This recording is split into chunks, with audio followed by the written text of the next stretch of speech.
Hello friends, welcome to our an amazing channel SR academy. तो आज हम करने जा रहे हैं क्लास 10th के साइंस का चैप्टर नंबर 5, जिसका नाम है लाइफ प्रोसेस। ये हमारे बायोलॉजी का फर्स्ट चैप्टर होगा और हमारे ओवरऑल साइंस का ये चैप्टर नंबर 5 होगा, जिसमें हम लाइफ प्रोसेस के बारे में जानेंगे। ये हमारे इस चैप्टर का पार्ट 1 होगा, जिसमें हम लाइफ प्रोसेस के बेसिक्स के बारे में पढ़ेंगे और क्या क्या टॉपिक्स हम इसके बारे में और क्या-क्या सिस्टम्स होते हैं या लाइफ प्रोसेस किसे कहते हैं, इन सब के बारे में जानेंगे। तो जो आज का हमारा लेक्चर होने वाला है, वो लाइफ प्रोसेस के बेसिक्स के ऊपर डिपेंड होगा। साथ ही हमारा बायोलॉजी का लेक्चर नंबर 1 होगा। तो यहाँ से होते हैं हमारी क्लास 10th के बायोलॉजी लेक्चर्स की शुरुआत। तो अगर हम आज के टॉपिक्स के बारे में बात करें कि आज के लेक्चर में हमें कौन-कौन से टॉपिक्स पढ़ने हैं, तो जो आज के लेक्चर के टॉपिक्स हैं, सबसे पहला है इंट्रोडक्शन, मतलब हम चैप्टर के इंट्रो के बारे में पढ़ेंगे। ये चैप्टर में क्या-क्या है, इस चैप्टर को पढ़ना क्यों इम्पोर्टेंट है और किन-किन टॉपिक्स के बारे में हमें आगे डिस्कस करना है। साथ ही आज के लेक्चर में हम एक अनदर टॉपिक के बारे में पढ़ेंगे, वो है मोड्स ऑफ न्यूट्रिशन, मतलब क्या-क्या हमारे न्यूट्रिशन के मोड हो सकते हैं, उनको डिस्कस करेंगे। फोटोसिंथेसिस क्या होता है, फोटोसिंथेसिस का प्रोसेस कैसा होता है, क्या केमिकल रिएक्शन होती है फोटोसिंथेसिस की और किन-किन चीज़ों की रिक्वायरमेंट होती है फोटोसिंथेसिस करने के लिए। इसी के साथ-साथ हम एक अनदर टॉपिक पढ़ेंगे किसके बारे में, स्टोमेटा के बारे में, जिसमें जो हमारा स्टोमेटा है वो किन चीज़ों के लिए मेजर रोल प्ले करता है, इन सबको समझेंगे। और लास्ट हमारा होगा how organism obtain their food, किस तरीके से कोई एक ऑर्गेनिज्म अपने फूड को ऑब्टेन करता है। यानी जो आज का हमारा लेक्चर होने वाला है वो पूरा न्यूट्रिशन बेस्ड पर होने वाला है, जिसमें सबसे पहले हम इंट्रोडक्शन को कैरी ऑन करेंगे, देन मोड्स ऑफ न्यूट्रिशन, उसके बाद हम फोटोसिंथेसिस को जो हम अपने छोटी क्लासेस में पढ़ते हैं उसी को और डीपली आज समझेंगे। देन स्टोमेटा के बारे में पढ़ेंगे, स्टोमेटा क्या होते हैं और किन के स्टोमेटा का काम क्या होता है, कहाँ-कहाँ हमारे स्टोमेटा प्रेज़ेंट होते हैं। इसी के साथ-साथ जो हमारे ऑर्गेनिज़्म है वो किस तरीके से अपने फूड को ऑब्टेन करते हैं, हम इनके बारे में समझेंगे। तो सबसे पहला जो हमारा टॉपिक है वो है इंट्रोडक्शन। तो अब हम इंट्रोडक्शन से अपने चैप्टर की शुरुआत को करेंगे।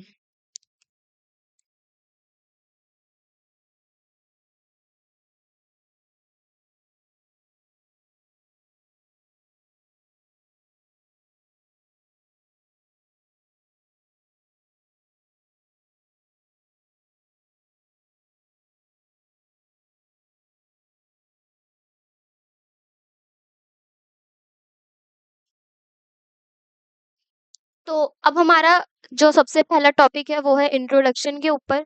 इंट्रोडक्शन में क्या बोला गया है, ऑल लिविंग थिंग्स, मतलब जितनी भी हमारी लिविंग थिंग्स हैं वो परफॉर्म करती हैं कुछ लाइफ प्रोसेस, जैसे ग्रोथ हो गई बॉडी के अंदर, एक्सक्रीशन हो गया मतलब बॉडी से वेस्ट को रिमूव करना, रेस्पिरेशन मतलब ब्रीथिंग करना, सांस लेना सांस छोड़ना, सर्कुलेशन जो हमारे ब्लड का पूरी बॉडी के अंदर सर्कुलेट होता है, एक जगह से दूसरा जगह जाता है, वो हमारा क्या हो गया, सर्कुलेशन। तो मतलब हमारी लाइफ प्रोसेस क्या है, हमारी जितनी भी लिविंग थिंग्स है वो कुछ ना कुछ लाइफ प्रोसेस परफॉर्म करते हैं, या तो वो ग्रोथ कर रहे होंगे, या तो वो एक्सक्रीशन कर रहे होंगे, या तो फिर वो रेस्पिरेशन या सर्कुलेशन जैसे प्रोसेस को कर रहे होंगे। जैसे कि अब हम यहाँ देखें, all the processes like respiration, digestion which together keep all the living organism life and perform the job of body maintenance are called life process. देखो, अगर हम इजी लैंग्वेज में बोले तो लाइफ प्रोसेस क्या है, एक बेसिक और एसेंशियल एक्टिविटी है किसी भी लिविंग ऑर्गेनिज्म में, जो परफॉर्म करते हैं अपनी लाइफ को मेंटेन करने के लिए। फॉर एग्जांपल जैसे न्यूट्रिशन हो गया, न्यूट्रिशन का मतलब होता है कि हम खाने को खा रहे हैं, उसको यूटिलाइज करके जो भी हमारी बॉडी को एनर्जी मिलती है वो हमारा न्यूट्रिशन हो गया। इसी तरीके से अगर हम रेस्पिरेशन के बारे में बात करें तो रेस्पिरेशन में हम क्या करते हैं, O2 को लेते हैं, CO2 को बाहर रिमूव आउट करते हैं, देन वो जो हमारा O2 होता है वो सेल्स के पास जाता है, उस सेल से हमें एनर्जी मिलती है। तो ये सारा प्रोसेस हो गया हमारा रेस्पिरेशन का। डाइजेशन में हम फूड को डाइजेस्ट करते हैं। ट्रांसपोर्टेशन में हम ब्लड को एक जगह से दूसरी जगह तक लेके जाते हैं ताकि हमारे सारे बॉडी पार्ट्स को ब्लड की सर्कुलेशन मिलती रहे। एक्सक्रीशन में जो भी हमारा प्रोसेस होता है उसके बाद जो भी हमारा वेस्ट बनेगा उसको हम बॉडी से रिमूव आउट करेंगे। तो जो हमारा लाइफ प्रोसेस है उसमें हम क्या कर रहे हैं, जितनी भी हमारी बेसिक और एसेंशियल एक्टिविटीज़ हैं हम उसको परफॉर्म कर रहे हैं, ताकि हमारी जो लाइफ है वो सस्टेन और मेंटेन रहे, क्योंकि अगर हमारे बॉडी के अंदर किसी भी तरीके का कोई प्रोसेस या सिस्टम रुकता है तो इससे हमारी बॉडी में कई तरीके से हार्मफुल इफेक्ट्स देखने को मिलेंगे। फॉर एग्जांपल मान लो किसी का डाइजेस्टिव सिस्टम वर्क नहीं कर रहा, तो क्या उसकी लाइफ मेंटेन रहेगी? नहीं, वो इंसान क्या हो जाएगा, डेड हो जाएगा, क्योंकि हमारी बॉडी के लिए सारे सिस्टम्स का वर्क करना इम्पोर्टेंट है। अब जो ये हमारे बॉडी के अंदर सिस्टम्स होते हैं हम उसको भी अभी देखेंगे, बट अभी जो हमारे पास डेफिनेशन लिखी है उसमें क्या लिखा गया है, ऑल द प्रोसेसेस, सारे प्रोसेसेस जैसे रेस्पिरेशन हो गया, डाइजेशन हो गया, जो सारे together keep the living organism live. मतलब देखो यहाँ पे साफ साफ लिखा है कि रेस्पिरेशन, डाइजेशन, ट्रांसपोर्टेशन, सर्कुलेशन, ये सारे प्रोसेस मिल करके एक लिविंग ऑर्गेनिज्म को लाइव बनाते हैं और परफॉर्म करते हैं, मेंटेनेंस करते हैं उसकी बॉडी का, यानी हमारी लाइफ को मेंटेन और सस्टेन करने का काम करता है। और इन्हीं सारे प्रोसेस को जो भी एक लिविंग ऑर्गेनिज्म के अंदर होते हैं उसे हम क्या बोलते हैं, लाइफ प्रोसेस बोलते हैं। अब इस लाइफ प्रोसेस को करने के लिए हमारे बॉडी के अंदर काफी तरीके के सिस्टम्स पाए जाते हैं। अब हम उन सिस्टम के बारे में अगर देखें तो फॉर एग्जाम्पल हमारी बॉडी के अंदर जो सिस्टम्स है वो कुछ इस तरीके से हैं।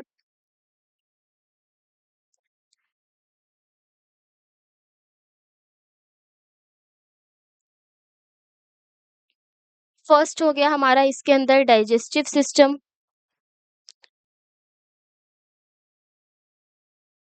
सेकंड हो गया हमारा इसके अंदर रेस्पिरेटरी सिस्टम। थर्ड हो गया हमारा इसमें सर्कुलेटरी सिस्टम।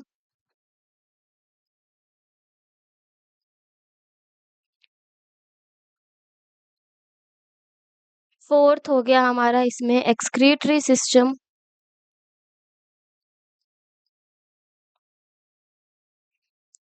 फिफ्थ हो गया हमारा इसके अंदर मस्कुलर सिस्टम। सिक्स्थ हो गया हमारा इसमें skeletal system. Seventh is nervous system. And eighth हो गया हमारे पास इसके अंदर रिप्रोडक्टिव सिस्टम। तो देखो ये जितने सारे सिस्टम्स हैं ये हमारी बॉडी के लिए बहुत एसेंशियल है। जैसे डाइजेस्टिव सिस्टम में फूड का डाइजेशन हो गया, रेस्पिरेटरी में जो हम O2 CO2 को बॉडी से रिमूव आउट करते हैं और गेन करते हैं, ये सारे सिस्टम। सर्कुलेटरी में ब्लड का सर्कुलेशन हो गया, एक्सक्रीटरी में बॉडी से वेस्ट को रिमूव करना, मस्कुलर सिस्टम में हमारी मसल्स वर्क करेंगी, स्केलेटल सिस्टम में हमारी सारी बोन्स आएंगी। नेक्स्ट है नर्वस सिस्टम जिसमें हमारा ब्रेन और स्पाइनल कॉर्ड का मेजर रोल होता है, और लास्ट है हमारे पास इसमें रिप्रोडक्टिव सिस्टम। अगर हम आज के लेक्चर के बारे में बताएं या फिर आज जो हमारे ये चैप्टर्स है लाइफ प्रोसेस उसमें हमें किन किन सिस्टम्स के बारे में पढ़ना है, तो हम पहले पढ़ेंगे डाइजेस्टिव सिस्टम के बारे में, देन रेस्पिरेटरी सिस्टम, उसके बाद सर्कुलेटरी सिस्टम और देन एक्सक्रीटरी सिस्टम। मतलब जो हमारा लाइफ प्रोसेस है उसमें हमें इन चार सिस्टम्स के बारे में पढ़ना है। नेक्स्ट जो हमारा चैप्टर होगा कंट्रोल एंड कोऑर्डिनेशन, उसमें हम नर्वस सिस्टम के बारे में पढ़ेंगे। एंड नेक्स्ट जो हमारा चैप्टर होगा बायो का third chapter, how do organism reproduce, उसमें हम रिप्रोडक्टिव सिस्टम के बारे में पढ़ेंगे। और ये जो हमारा मस्कुलर सिस्टम है, स्केलेटल सिस्टम है, वो हमारा बेस क्लास 10th का पार्ट नहीं है, तो हमें सिर्फ अभी इन्हीं 6 सिस्टम्स के बारे में पढ़ना है। तो जो आज के हमारे 4 सिस्टम्स हैं, डाइजेस्टिव, रेस्पिरेटरी, सर्कुलेटरी और एक्सक्रीटरी, ये सिस्टम हमें इस चैप्टर के अंदर पढ़ने हैं। तो अब यहाँ से आइडिया लग गया होगा कि ये सारे सिस्टम जो हैं, ये मिल करके जो हमारी प्रोसेस करते हैं बॉडी के अंदर, उसी को हम लाइफ प्रोसेस बोलते हैं। और हर एक सिस्टम का वर्क करना एक लिविंग ऑर्गेनिज्म को लाइव बनाता है। अगर किसी भी तरीके का कोई सिस्टम हमारी बॉडी के अंदर वर्क नहीं करता है तो जो हमारी लिविंग ऑर्गेनिज्म है वो डेड कंसीडर किया जाएगा।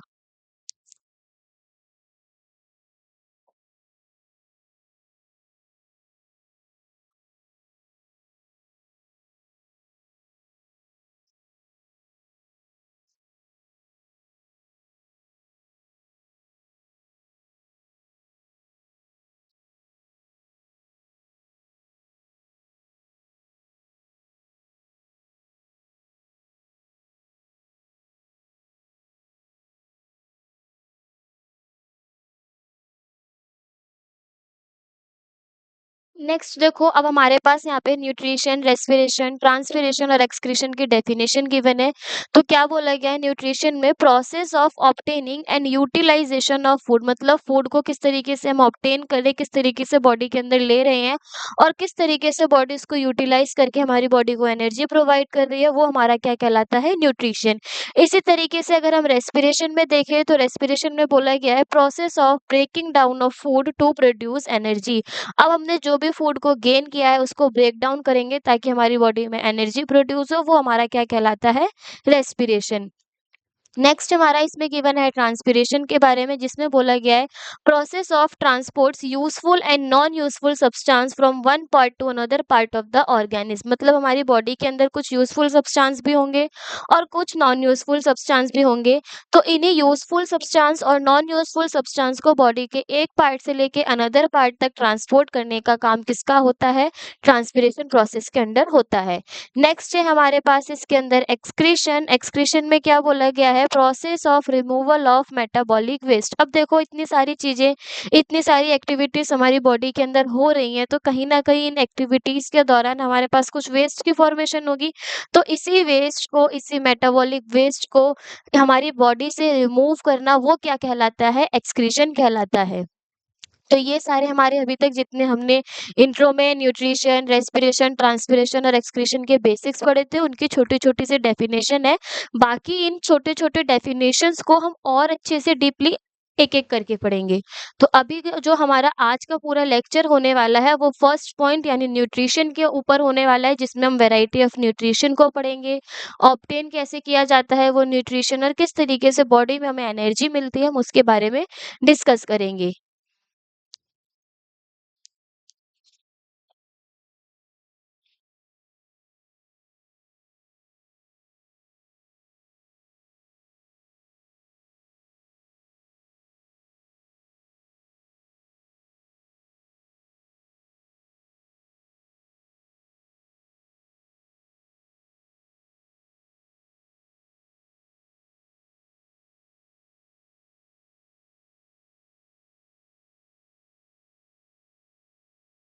तो अब बारी आती है हमारा इम्पोर्टेंट टॉपिक आज के लेक्चर का, वो क्या है, न्यूट्रिशन। यू न्यूट्रिशन क्या होता है, सबसे पहले हम उसको समझेंगे। तो क्या बोला गया है, the process by which an organism takes food and utilises it's called nutrition, मतलब वो प्रोसेस जिससे कोई भी ऑर्गेनिज्म फूड को इनटेक करेगा, मतलब वो किस तरीके से फूड को ले रहा है और किस तरीके उस फूड को यूटिलाइज करके बॉडी में एनर्जी प्रोवाइड करा रहा है, वो हमारा क्या कहलाएगा, न्यूट्रिशन। तो न्यूट्रिशन की बेसिक डेफिनेशन हमें याद रखनी है, the process by which an organism takes food and utilises it is called nutrition, मतलब वो प्रोसेस जिससे तुम्हारा एक ऑर्गेनिज्म फूड को टेक करेगा और उसको किस तरीके से यूटिलाइज करके एनर्जी प्रोवाइड कराएगा, वो हमारा कहलाएगा न्यूट्रिशन। अब हम बार बार न्यूट्रिशन के बारे में पढ़ रहे हैं, न्यूट्रिशन ये होता है, न्यूट्रिशन वो होता है, तो अगर एक्चुअली में हम पूछे कि हमें न्यूट्रिशन की इतनी ज़्यादा रिक्वायरमेंट क्यों है? हमारी बॉडी के तो सारे सिस्टम वर्क कर ही रहे हैं, लेकिन न्यूट्रिशन के बारे में पढ़ना इतना ज़रूरी क्यों है? और हमारी बॉडी के लिए न्यूट्रिशन की रिक्वायरमेंट इतनी ज़्यादा है क्यों? तो अगर हम उसको देखें कि हमें क्यों नीड है न्यूट्रिशन की, तो बोला गया है, नीड फॉर न्यूट्रिशन में organism need the energy to perform various activities. हमारे जो ऑर्गेनिज्म होते हैं, लिविंग ऑर्गेनिज्म, उन सबको हर एक एक्टिविटीज को परफॉर्म करने के लिए एनर्जी की रिक्वायरमेंट होती है। अब ये एनर्जी आती कहाँ से है, तो ये जो हमारी एनर्जी है वो कहाँ से आती है, न्यूट्रिएंट से आती है। अब देखो न्यूट्रिशन और न्यूट्रिएंट्स दोनों अलग अलग चीज है।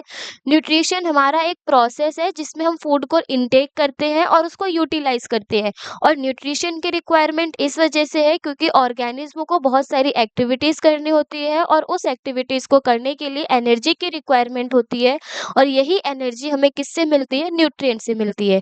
फॉर एग्जांपल देखो आगे बोला गया है, organism need various raw materials for growth and repair. Organism को बहुत सारे रॉ मटेरियल्स की रिक्वायरमेंट होती है बॉडी में ग्रोथ के लिए, सेल डैमेज हो जाती है तो उसकी रिपेयरिंग के लिए।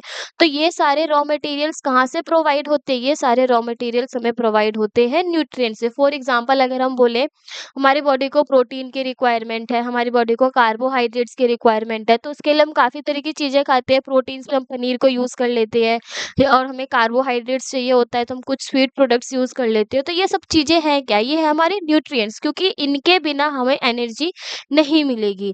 तो न्यूट्रिशन की नीड तो है ही है, लेकिन वो न्यूट्रिशन मिलता कहाँ से है? उसके वो जो एनर्जी मिल रही है वो कहाँ से मिल रही है? तो वो हमें मिलती है न्यूट्रिएंट से।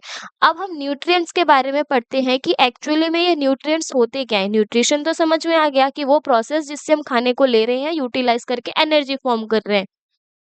और एनर्जी की फ़ॉर्मेशन के लिए ये जो हमें एनर्जी मिल रही है, वो किससे मिल रही है? न्यूट्रिएंट से। तो अब हम इस न्यूट्रिएंट्स के बारे में पढ़ते हैं कि न्यूट्रिएंट्स आखिरकार होते क्या हैं? तो न्यूट्रिएंट्स में क्या बोला गया है? न्यूट्रिएंट्स हमारे ऐसे मटेरियल्स होते हैं जो हमें न्यूट्रिशन प्रोवाइड करते हैं to organism are called nutrients. मतलब ऐसे मटेरियल्स जिससे हमें बॉडी को न्यूट्रिशन मिले, एनर्जी मिले, वो हमारे क्या कहलाएंगे? न्यूट्रिएंट्स कहलाएंगे। फॉर एग्जांपल जैसे हमारे पास कार्बोहाइड्रेट्स हो गए, प्रोटीन्स हो गए, फैट्स हो गए, ये सारे क्या है? मेन न्यूट्रिएंट्स हैं। और इन्हें हम क्या बोलते हैं? मैक्रो न्यूट्रिएंट्स भी बोलते हैं। क्लास 9th में हमने न्यूट्रिएंट्स को 2 पार्ट्स में डिवाइड करा था, याद हो तो? मैक्रोन्यूट्रिएंट्स और माइक्रोन्यूट्रिएंट्स। मैक्रोन्यूट्रिएंट्स क्यों और माइक्रोन्यूट्रिएंट्स क्यों? तो देखो, मैक्रोन्यूट्रिएंट्स हमारे एक ऐसे न्यूट्रिएंट्स होते हैं जो हमारे मैक्रोन्यूट्रिएंट्स होते हैं, उन्हें हमें बॉडी के अंदर लार्ज अमाउंट में नीड होती है। वहीं अगर हम माइक्रोन्यूट्रिएंट्स के बारे में बात करें, तो जो हमारे माइक्रो न्यूट्रिएंट्स होते हैं, उनको स्मॉल अमाउंट में नीड होती है बॉडी के अंदर। तो यहाँ पे हम ये देखेंगे कि जो हमारे कार्बोहाइड्रेट्स हो गए, प्रोटीन्स हो गए, फैट्स हो गए, ये हमारे मेन न्यूट्रिएंट्स कंसिडर किए जाते हैं किसी भी फूड के अंदर, और ये हमें बहुत ज़्यादा अमाउंट में चाहिए। इस वजह से इन्हें हम मैक्रो न्यूट्रिएंट्स भी बोलते हैं। साथ ही साथ अगर हम यहाँ पे देखें, जो हमारे मिनरल्स हो गए या फिर विटामिन्स हो गए, ये सारे हमें बहुत कम क्वांटिटी में चाहिए होते हैं, बहुत स्मॉल क्वांटिटी में चाहिए होते हैं। इस वजह से इन्हें हम क्या बोलते हैं? माइक्रो न्यूट्रिएंट्स बोलते हैं। तो यहाँ पे होता है हमारा न्यूट्रिएंट्स वाला टॉपिक, जिसमें हमने ये देखा कि न्यूट्रिएंट्स ऐसे हमारे न्यूट्रिशन मटेरियल्स होते हैं जिसको बॉडी इनटेक करती है, तो हमें एनर्जी प्रोवाइड होती है। और ये जो हमारे न्यूट्रिएंट्स है वो 2 पार्ट्स में डिवाइड है, एक है मैक्रो न्यूट्रिएंट्स और एक है माइक्रो न्यूट्रिएंट्स। जो मैक्रो न्यूट्रिएंट्स है वो हमारी बॉडी को लार्ज अमाउंट में चाहिए, for example protein, carbohydrate and fats. वहीं अगर हम माइक्रो न्यूट्रिएंट्स के बारे में बात करें, तो ये हमारी बॉडी को स्मॉल अमाउंट में चाहिए, for example minerals and vitamins. तो ये तो हो गई न्यूट्रिशन के बारे में बात। न्यूट्रिशन क्या है, क्यों ज़रूरी है और उसके अंदर न्यूट्रिएंट्स का क्या रोल है?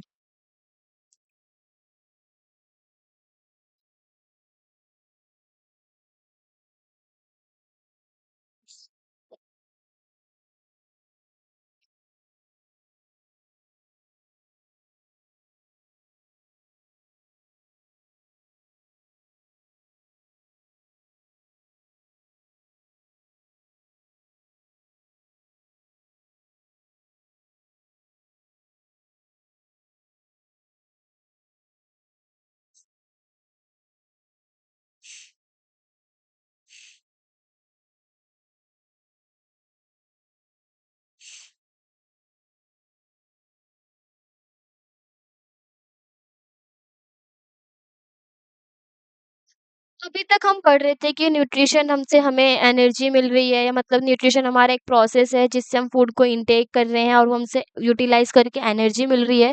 तो अब ये जो न्यूट्रिएंट्स हमारे इसके अंदर प्रेजेंट है, तो वो न्यूट्रिएंट्स मिलते कहाँ से हैं? वो न्यूट्रिएंट्स हमें किससे मिलते हैं? फूड से मिलते हैं।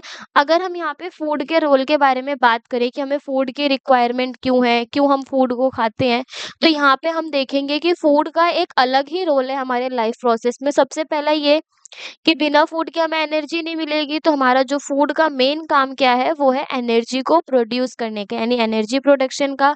दूसरी चीज, फूड के थ्रू ही हम अपनी न्यू सेल्स को बिल्डअप करेंगे, build new sales for growth and development मतलब न्यू सेल्स की फॉर्मेशन के लिए भी हमें किसकी रिक्वायरमेंट है? फूड की रिक्वायरमेंट है, क्योंकि फूड की मदद से ही हम नई सेल्स को बनाएँगे जिससे हमारी बॉडी के अंदर ग्रोथ और डेवलपमेंट होगी। साथ ही साथ बाई चांस अगर हमारी बॉडी के अंदर किसी भी तरह की सेल्स में किसी तरह की कोई इंजरी होती है, तो उसको रिपेयर करने का भी काम किसका है? फूड का है। तो फूड के 3 रोल क्या हो गए? सबसे पहला एनर्जी प्रोड्यूस करेगा, दूसरा नई सेल्स को बनाएगा ताकि बॉडी के अंदर ग्रोथ और डेवलपमेंट हो सके, और तीसरा अगर बाई चांस हमारी बॉडी के अंदर किसी भी तरह की सेल्स को कोई इंजरी होती है तो उसको रिपेयरिंग करने का भी काम किसका है? फूड का। तो फूड हमारी बॉडी के अंदर बहुत मेजर रोल प्ले कर रहा है और इसी से हमें न्यूट्रिएंट्स मिल रहा है और एनर्जी की प्रोडक्शन हो रही है। तो यहाँ तक तो हो गया हमारा न्यूट्रिशन वाला पार्ट। अब हम देखेंगे कि हमारे न्यूट्रिशन कितने तरह के होते हैं।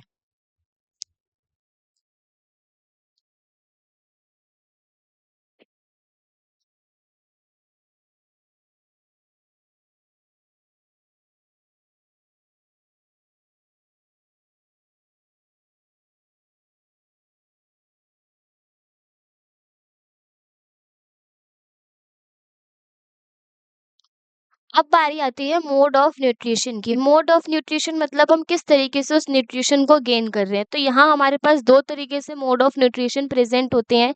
पहला है हमारे पास इसके अंदर ऑटोट्रॉपिक न्यूट्रिशन, और दूसरा है हमारे पास इसके अंदर हेटेरोट्रॉपिक न्यूट्रिशन।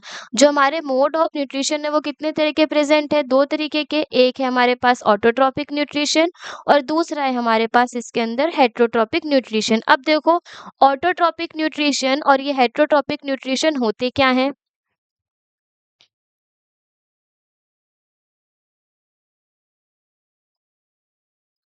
अगर हम ऑटोट्रॉपिक का न्यूट्रिशन के बारे में बात करें तो ऑटो का मतलब क्या होता है? सेल्फ।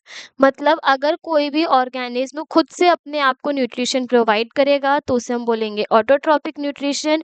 और हेटेरोट्रॉपिक न्यूट्रिशन क्या होते हैं कि वो दूसरों पर डिपेंड होते हैं। तो हम यहाँ पे ये लिख सकते हैं कि ऑटोट्रॉपिक न्यूट्रिशन क्या होते हैं? ऐसे ऑर्गेनिज्म जो अपने खाने को खुद बनाए, प्रिपेयर देयर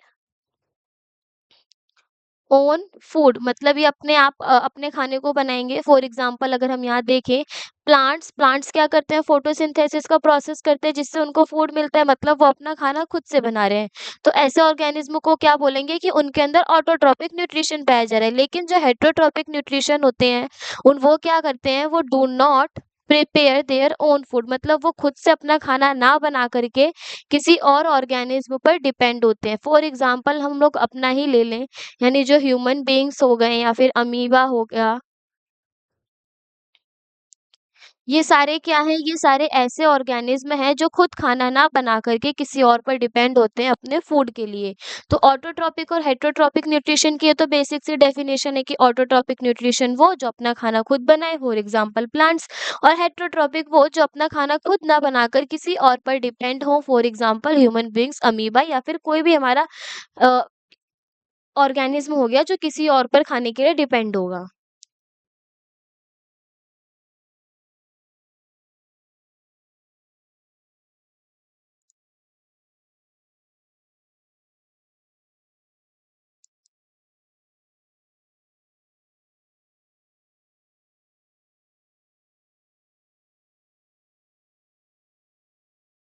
अब अगर हम यहाँ ऑटोट्रॉपिक न्यूट्रिशन के बारे में और डिस्कस करें कि और क्या-क्या चीज़ें होती हैं ऑटोट्रॉपिक न्यूट्रिशन में, तो देखो, ऑटोट्रॉपिक न्यूट्रिशन की बेसिक सी डेफिनेशन तो हमें पता है कि ऐसे ऑर्गेनिज्म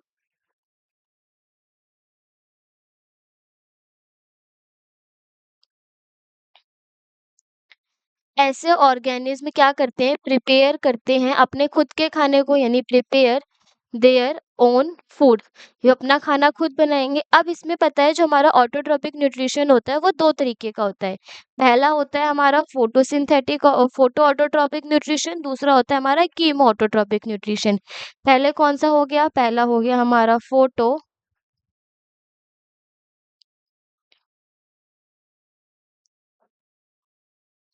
ऑटोट्रॉपिक न्यूट्रिशन।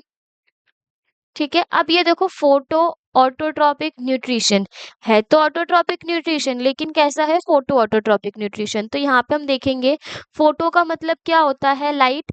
अगर कोई भी ऑर्गेनिज्म लाइट की प्रेजेंस में अपने खाने को बनाएगा तो उसे हम बोलेंगे photo autotrophic nutrition. For example यहाँ पे क्या करेंगे, वो लाइट एनर्जी का यूज करके अपना खाना बनाएंगे, जैसा हमारा किसके अंदर होता है, फोटोसिंथेसिस के अंदर होता है। फोटोसिंथेसिस के केस में क्या होता है कि हम सनलाइट की मदद से अपने खाने को बनाते हैं, और इस ऐसे न्यूट्रिशन को हम क्या बोलेंगे, फोटो ऑटोट्रॉपिक न्यूट्रिशन बोलेंगे। अब ये फोटोसिंथेसिस की जो के प्रोसेस है वो किस किस के अंदर देखने को मिलेगी, सबसे पहला तो हमें पता है ग्रीन प्लांट्स जो होते हैं वो फोटोसिंथेसिस करते हैं। दूसरा हमारे साइनोबैक्टीरिया, ये हमें क्या देख ये क्या करते हैं, ये फोटो ऑटोट्रॉपिक न्यूट्रिशन करते हैं। ऐसे ही हमारे पास ब्लू ग्रीन एल्गी हो गई, और नेक्स्ट हो गया हमारे पास इसका एग्जाम्पल यूग्लिना। तो ये सारे ऐसे ऑर्गेनिज्म और हमारे ग्रीन प्लांट हैं जो लाइट के प्रेजेंस में अपना खाना बनाएंगे, और क्या,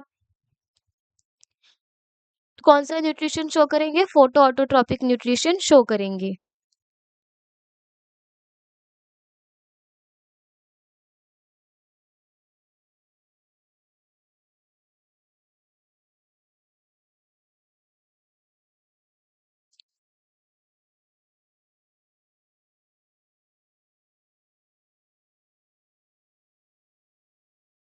नेक्स्ट हमारे पास इसी में ऑटोट्रॉपिक न्यूट्रिशन में गिवन है, वो क्या है, वो है हमारा chemo autotrophic nutrition.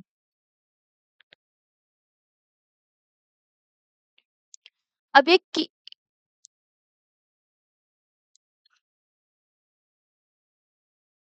Chemo autotrophic nutrition, ठीक है। तो अब हम किसके बारे में पढ़ेंगे, कीमो ऑटोट्रॉपिक न्यूट्रिशन में देखो, कीमो ऑटोट्रॉपिक न्यूट्रिशन में क्या बोला गया है कि ये जो हमारे ऑटोट्रॉपिक न्यूट्रिशन होते हैं वो कौन से एनर्जी का यूज करेंगे, केमिकल एनर्जी का। कीमो का मतलब क्या होता है, केमिकल, मतलब अगर वो केमिकल एनर्जी का यूज करके अपना न्यूट्रिशन प्रोवाइड करेगा तो उसे हम क्या बोलेंगे, कीमो ऑटोट्रॉपिक न्यूट्रिशन। अब इसका जो एग्जाम्पल है वो क्या है, हमारा पर्पल सल्फर बैक्टीरिया, मतलब जो हमारा पर्पल सल्फर बैक्टीरिया है वो कौन सा ऑटोट्रॉपिक न्यूट्रिशन करता है, वो करता है हमारा कीमो ऑटोट्रॉपिक न्यूट्रिशन। अगर हम चैप्टर के अकॉर्डिंग बोले तो चैप्टर में हमारा ऑटोट्रॉपिक न्यूट्रिशन तो गिवन है, लेकिन इसमें से सिर्फ हमारे पास फोटो ऑटोट्रॉपिक न्यूट्रिशन के बारे में दे रखा है सिलेबस में, जिसमें हम फोटोसिंथेसिस के बारे में डिस्कस करेंगे। बाकी जो हमारा कीमो ऑटोट्रॉपिक न्यूट्रिशन है इसमें हमारे एनसीईआरटी में कोई इन्फॉर्मेशन नहीं गिवन, जिसमें कीमो का मतलब बस हमें इतना याद रखना है, केमिकल एनर्जी का यूज करके अगर वो ऑटोट्रॉपिक न्यूट्रिशन प्रोवाइड कर रहा है तो उसे हम बोलेंगे कीमो ऑटोट्रॉपिक न्यूट्रिशन। बाकी जो हमारा ऑटोट्रॉपिक न्यूट्रिशन में फोटोसिंथेसिस वाला पार्ट है हमें उसके बारे में ब्रीफली एक्सप्लेन करना है।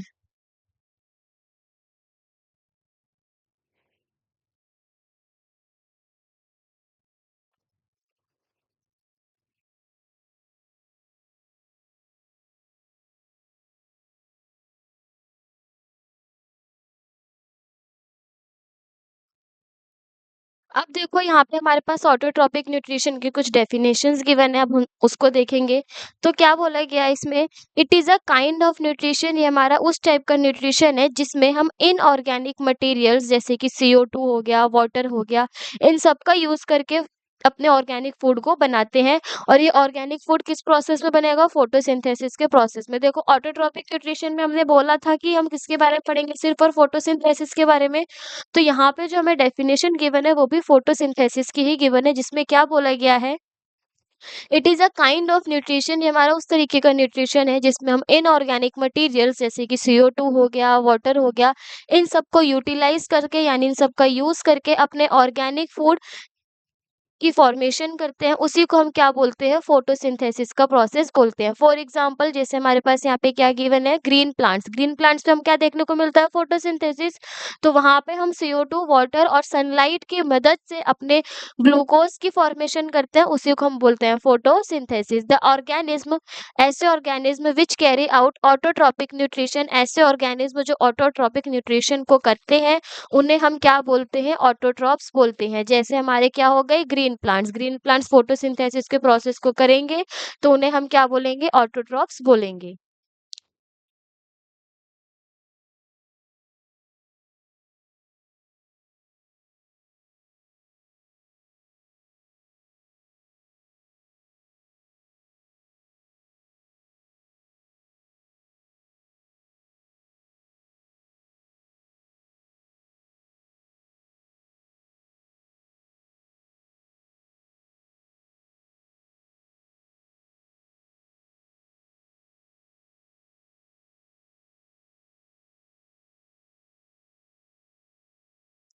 नेक्स्ट हमारे पास क्या गिवन है, autotrophs use simple inorganic material and convert it into complex high energy molecules like carbohydrates.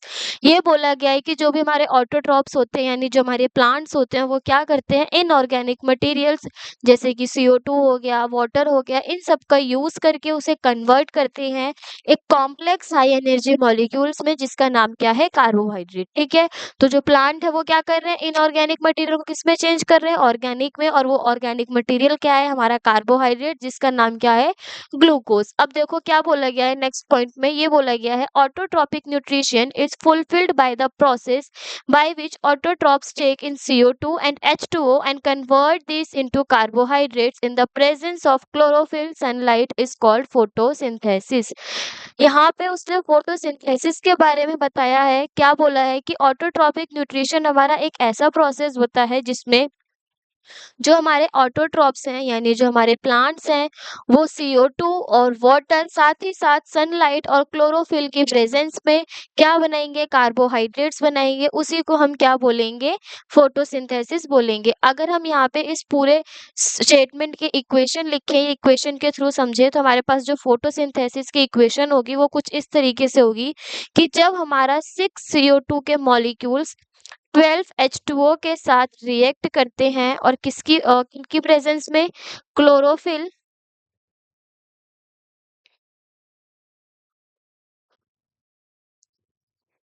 और सनलाइट की प्रेजेंस में, तो हमारा वहाँ पे एक कार्बोहाइड्रेट की फॉर्मेशन होती है जो क्या है, C6H12O6 और साथ ही साथ 6H2O के वाटर मॉलिक्यूल की फॉर्मेशन होगी।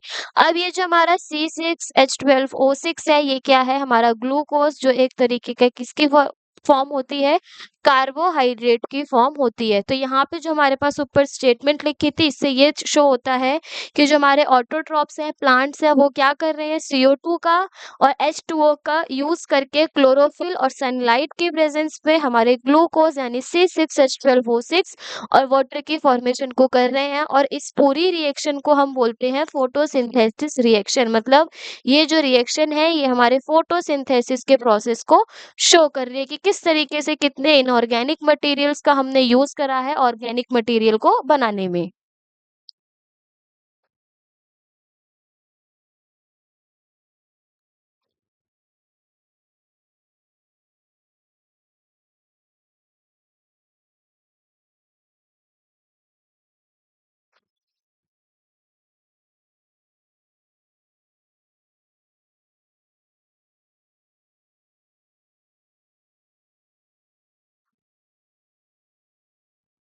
नेक्स्ट हमारा टॉपिक है raw materials for photosynthesis. Raw का मतलब क्या होता है, कच्चे। जैसे हमें अगर कोई भी घर पे सब्जियां बनानी हो तो हम क्या करते हैं, उसमें प्याज लाते हैं, आलू लाते हैं, मसाले लाते हैं, तो ये सारे क्या है, कच्चे पदार्थ है जिससे मिलकर हमारी एक सब्जी बनेगी। तो उसी तरीके से फोटोसिंथेसिस को करने के लिए किन किन रॉ मटेरियल्स की रिक्वायरमेंट है, अब हम उसको देखेंगे। ये पेपर में हमसे क्वेश्चन पूछा जाता है कि बताओ क्या क्या रॉ मटेरियल्स हैं फोटोसिंथेसिस के लिए। तो सबसे पहला जो हमारा रॉ मटेरियल होगा वो क्या होगा, सनलाइट। सनलाइट कैसा मटेरियल है, एक इनऑर्गेनिक मटेरियल है, ठीक है, जिसका यूज करके हम फोटोसिंथेसिस के प्रोसेस को करेंगे। नेक्स्ट हमारे पास इसमें गिवन है क्लोरोफिल। क्लोरोफिल क्या करती है, जो भी हमारी सनलाइट आएगी उसको एब्जॉर्ब करने का काम किसका है, क्लोरोफिल का। एक चीज और याद रखनी है कि अगर किसी भी प्लांट के अंदर क्लोरोफिल प्रेजेंट नहीं होगा तो फोटोसिंथेसिस का प्रोसेस नहीं होगा। रीजन ये है कि बिना सनलाइट के एब्जॉर्ब किए हम फोटोसिंथेसिस नहीं कर सकते। अगर हमारे किसी भी प्लांट के अंदर क्लोरोफिल ही प्रेजेंट नहीं होगा तो कितनी भी ज़्यादा अमाउंट में सनलाइट आ जाए वो एब्ज़ॉर्ब नहीं होगी, और जब तक सनलाइट एब्ज़ॉर्ब नहीं होगी तब तक हमारा फोटोसिंथेसिस का प्रोसेस नहीं होगा। तो सनलाइट तो हमारा एक इनऑर्गेनिक मटेरियल हो ही गया, साथ ही साथ उस इनऑर्गेनिक मटेरियल को एब्ज़ॉर्ब करने का काम किसका है, क्लोरोफिल का। और क्लोरोफिल वैसे होता क्या है, क्लोरोफिल हमारा ग्रीन कलर का पिगमेंट होता है जो प्लांट्स के अंदर प्रेजेंट होता है। नेक्स्ट है हमारे पास इसके अंदर CO2। CO2 मतलब कार्बन डाइऑक्साइड। अब ये कार्बन डाइऑक्साइड का क्या रोल है, देखो, ये जो कार्बन डाइऑक्साइड है वो स्टोमेटा के थ्रू एंटर करेगा और अपने अंदर से कौन सी गैस रिलीज करेगा, ऑक्सीजन को as a by product release करेगा स्टोमेटा के अंदर से। यानी जो लीफ के अंदर स्टोमेटा प्रेजेंट है वो क्या करेंगी, वो CO2 को एंटर्स कराएंगी और O2 को एज अ बाय प्रोडक्ट अपने अंदर से रिलीज कराएंगी। तभी तो प्लांट हमें क्या देते हैं, ऑक्सीजन देते हैं और कौन सी गैस लेते हैं, CO2। तो मतलब जो वो CO2 है वो स्टोमेटा के थ्रू प्लांट के अंदर जाएगी और जो प्लांट है वो ऑक्सीजन को एज अ बाय प्रोडक्ट हमारे लिए बॉडी से अपने रिलीज आउट करेंगे। और नेक्स्ट हमारा इसका रॉ मटेरियल है फोटोसिंथेसिस का, वो है water. Water plus dissolved minerals like nitrogen, phosphorus, etc. are taken up by the roots of the soil। देखो क्या बोला गया है, जो भी हमारा पानी है वो सॉइल में प्रेजेंट होता है। इस सॉइल में पानी के साथ साथ और भी कुछ न्यूट्रिएंट्स प्रेजेंट होते हैं, जैसे नाइट्रोजन हो गया, फास्फोरस हो गया, पोटेशियम हो गया। ये सारे जो न्यूट्रिएंट्स हैं वो वाटर के साथ साथ उसमें डिजॉल्व फॉर्म में प्रेजेंट होते हैं। तो प्लांट क्या करते हैं, इन्हीं वाटर को और इन्हीं डिसॉल्व मिनरल्स को क्या करते हैं, अपने बॉडी के अंदर इनटेक करते हैं ताकि वो फोटोसिंथेसिस के प्रोसेस को कर सके।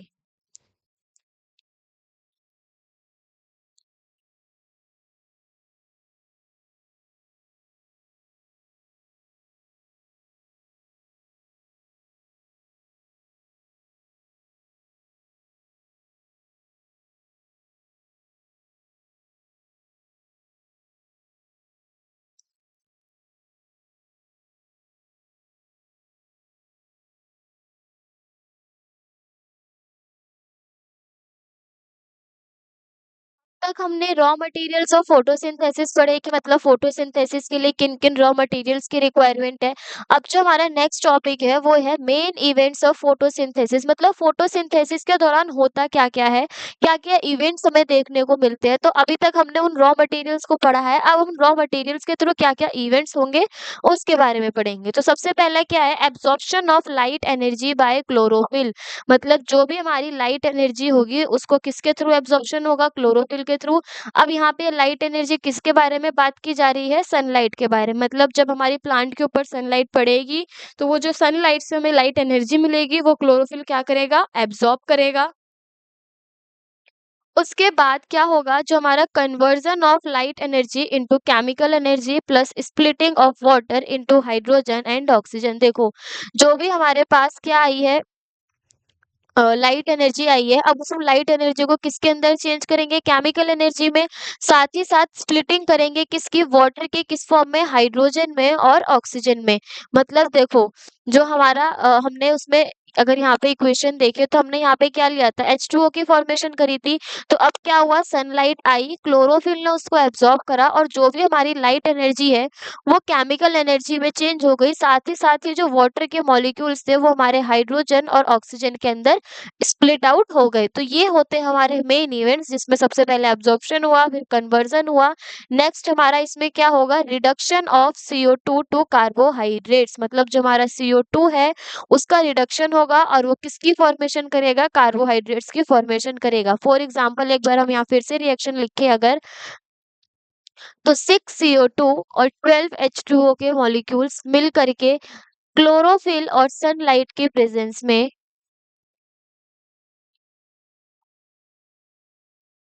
इसकी फॉर्मेशन करेंगे, C6H12O6 यानी ग्लूकोज की फॉर्मेशन करेंगे।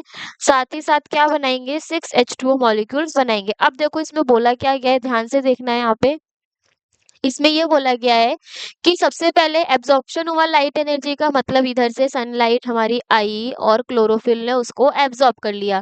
क्लोरोफिल ने क्या करा, जो भी हमारी लाइट एनर्जी थी उसको केमिकल एनर्जी में चेंज करा, जिसकी वजह से जो हमारे वाटर के मॉलिक्यूल्स हैं वो ब्रेक डाउन हो गए किसके अंदर, हाइड्रोजन और ऑक्सीजन के अंदर। साथ ही साथ जो हमारा CO2 है, CO2 का क्या हो गया, रिडक्शन हो गया। रिडक्शन का मतलब समझते हो, रिडक्शन में ऑक्सीडेशन में क्या होता है, लॉस ऑफ ऑक्सीजन और gain of, loss of oxygen और गेन ऑफ हाइड्रोजन। जो हमारा CO2 है वो रिड्यूस होकर के क्या बन जाता है, यहाँ पे ग्लूकोज की फॉर्मेशन करता है। तो ये तो हो गए हमारे मेन इवेंट्स फोटोसिंथेसिस के, तो ये हमें हमेशा याद रखने हैं ताकि क्या-क्या इवेंट्स है। सबसे पहला एब्जॉर्प्शन होगा लाइट एनर्जी का, फिर वही लाइट एनर्जी तुम्हारी केमिकल एनर्जी में कन्वर्ट होगी, फिर जो भी तुम्हारे CO2 के मॉलिक्यूल्स है वो किसमें कन्वर्ट हो जाएंगे, कार्बोहाइड्रेट में बाय रिडक्शन।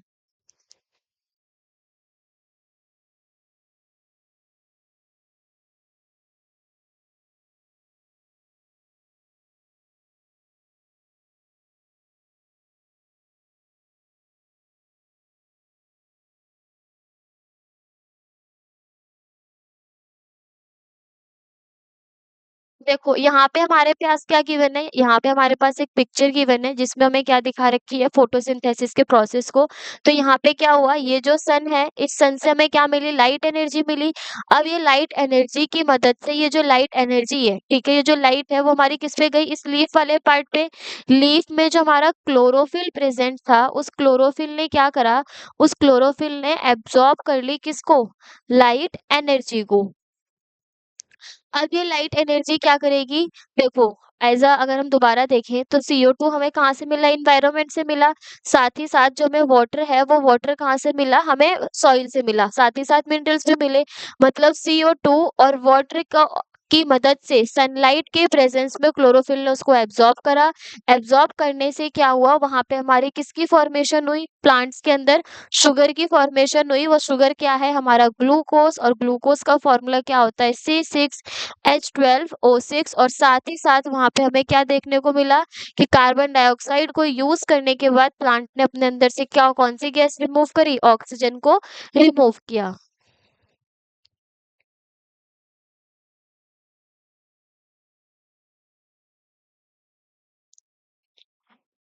एक चीज और, जो यहाँ पे हमारी फोटोसिंथेसिस की रिएक्शन होगी, यहाँ पे हमारी वाटर के साथ साथ 6O2 के मॉलिक्यूल्स का भी फॉर्मेशन होगा। तभी तो हम कहते हैं कि जो प्लांट्स हैं वो कार्बन डाइऑक्साइड को लेते हैं और बॉडी से कौन सी गैस को रिमूव करते हैं, ऑक्सीजन को। और यहाँ पर भी यही हुआ। यहाँ पे क्या देखने को मिला कि जो हमारी कार्बन डाइऑक्साइड और वाटर को यूज करके सनलाइट की प्रेजेंस पे हमारा रिएक्शन हुआ, उस दौरान हमें C6H12O6 यानी ग्लूकोज की फॉर्मेशन भी देखने को मिली। और उसमें से कौन सी गैस रिमूव आउट हुई, ऑक्सीजन हमें वहां से रिलीज होती हुई दिखाई दी।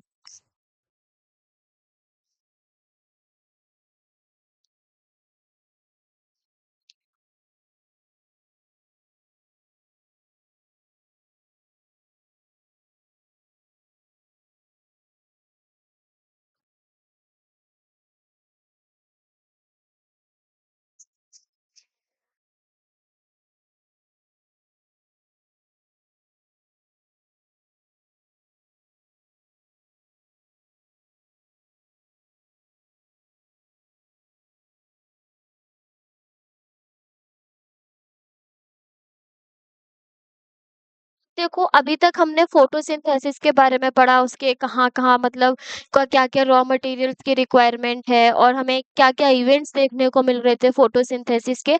अभी तक तो हमने इतना पढ़ा कि फोटोसिंथेसिस ये होता है, उसमें ये चीज़ चाहिए होती है। अब हम पढ़ेंगे कि एक्चुअली में ये फोटोसिंथेसिस प्लांट्स के अंदर होता कहाँ है। तो अगर हम फोटोसिंथेसिस के साइट के बारे में बात करें, साइट ऑफ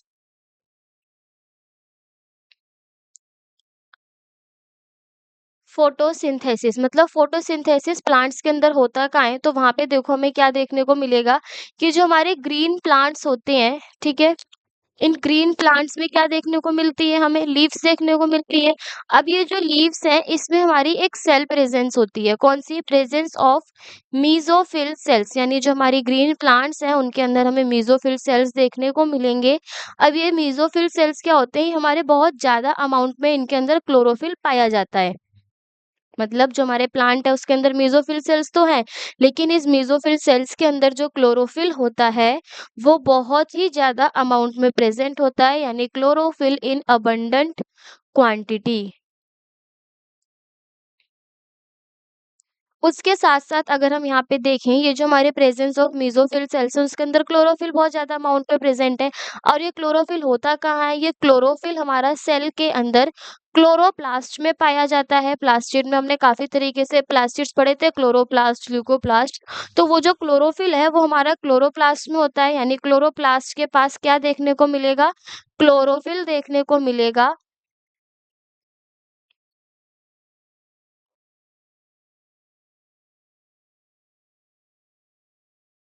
और ये जो हमारा क्लोरोफिल है वो क्या है? ये क्लोरोफिल हमारा ग्रीन कलर का पिगमेंट है और यही क्या करता है? ये सनलाइट को एब्जॉर्ब करता है। मतलब जो हम यहाँ पे लिख रहे थे 6CO2 प्लस 12H2O, जो सनलाइट और क्लोरोफिल के प्रेजेंस में क्या करता है? लाइट एनर्जी को चेंज कर देता है, किसमें? केमिकल एनर्जी में और साथ ही साथ C6H12O6 और 6H2O के साथ-साथ 6O2 की फॉर्मेशन करता है। तो वो किसकी वजह से होता है? क्लोरोफिल की वजह से। और ये क्लोरोफिल किसके अंदर प्रेज़ेंट होता है? क्लोरोप्लास्ट के अंदर प्रेज़ेंट होता है। तो जो पेपर में क्वेश्चन आता है वो हमारा इसी के ऊपर आता है कि साइट ऑफ फोटोसिंथेसिस क्या है? मतलब कहाँ पे फोटोसिंथेसिस होती है? तो वहाँ पे हमें क्या मार्क करना है? क्लोरोप्लास्ट, क्योंकि क्लोरोप्लास्ट ही हमारा ऐसा प्लास्टिड है जिसके अंदर ज़्यादा अमाउंट में हमें क्लोरोफिल देखने को मिलेगा। इसके साथ-साथ एक इम्पॉर्टेंट पॉइंट ये है कि जो हमारे प्लांट्स होते हैं, वो अपने फूड को किस फॉर्म में स्टोर करते हैं, ये भी पेपर में क्वेश्चन आता है। तो प्लांट स्टोर देयर ग्लूकोज़, मतलब जो ये हमारा फोटोसिंथेसिस के दौरान ग्लूकोज़ बनता है, वो प्लांट स्टोर करते हैं किस फॉर्म में? इन फॉर्म ऑफ स्टार्च, यानी स्टार्च की फॉर्म में वो अपने अंदर स्टोर करते हैं। लेकिन वहीं अगर हम एनिमल्स के बारे में देखें, तो ये जो हमारे एनिमल्स होते हैं वो स्टोर करते हैं अपने ग्लूकोज को in the form of glycogen.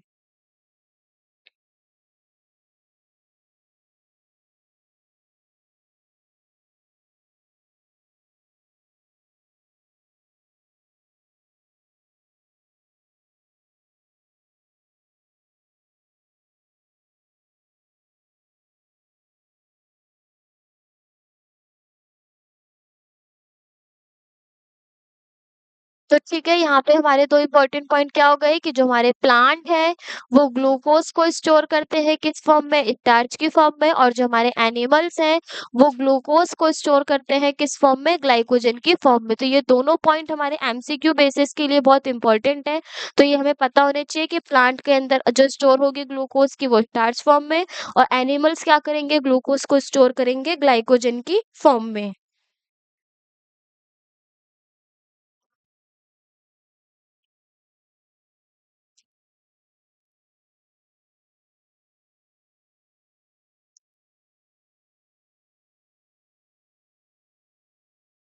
अब देखो, साइट ऑफ फोटोसिंथेसिस में यहाँ पे हमारे पास कुछ पॉइंट्स दिए हैं। ऑलरेडी हम इनके बारे में समझ चुके हैं, बट एक बार हम पॉइंट्स पर नजर देंगे क्या बोला गया है।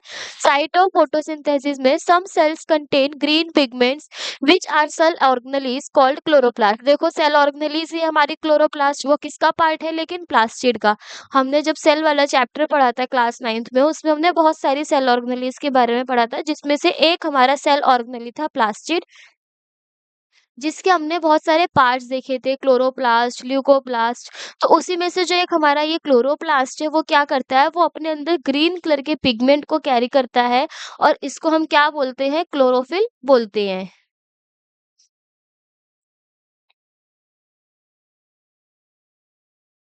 इसी तरीके से अब हमारे पास क्या दिया गया है, देखो, साइट ऑफ फोटोसिंथेसिस में तो बस हमारे पास वही चीज़ है। यहाँ पे मैंने उसको थोड़ा डायग्रामेटिकली एक फ्लो चार्ट में समझा दिया कि ग्रीन प्लांट्स के अंदर लीव्स है, फिर मेसोफिल सेल्स है जिसमें क्लोरोफिल प्रेजेंट है, और वो क्लोरोफिल कहाँ पाया जाता है? क्लोरोप्लास्ट में। लेकिन यहाँ पर भी वही चीज़ बोली गई है कि कुछ प्लांट के अंदर जो ऐसे सेल्स होती हैं, वो ग्रीन कलर के पिगमेंट को कंटेन करती हैं, जिसे हम क्लोरोप्लास्ट कहते हैं। और वो क्लोरोप्लास्ट के अंदर वो ग्रीन पिगमेंट क्या होता है? क्लोरोफिल होता है। बस साइट ऑफ फोटोसिंथेसिस में यही हमारा इंपॉर्टेंट पॉइंट है। बाकी अब जो हम वहाँ पे देख रहे थे CO2 और O2 का एंटर होना, आउट होना, वो किसकी मदद से हो रहा था? वो हो रहा था हमारा स्टोमेटा की मदद से। अब हम किसके बारे में पढ़ेंगे? स्टोमेटा के बारे में पढ़ेंगे।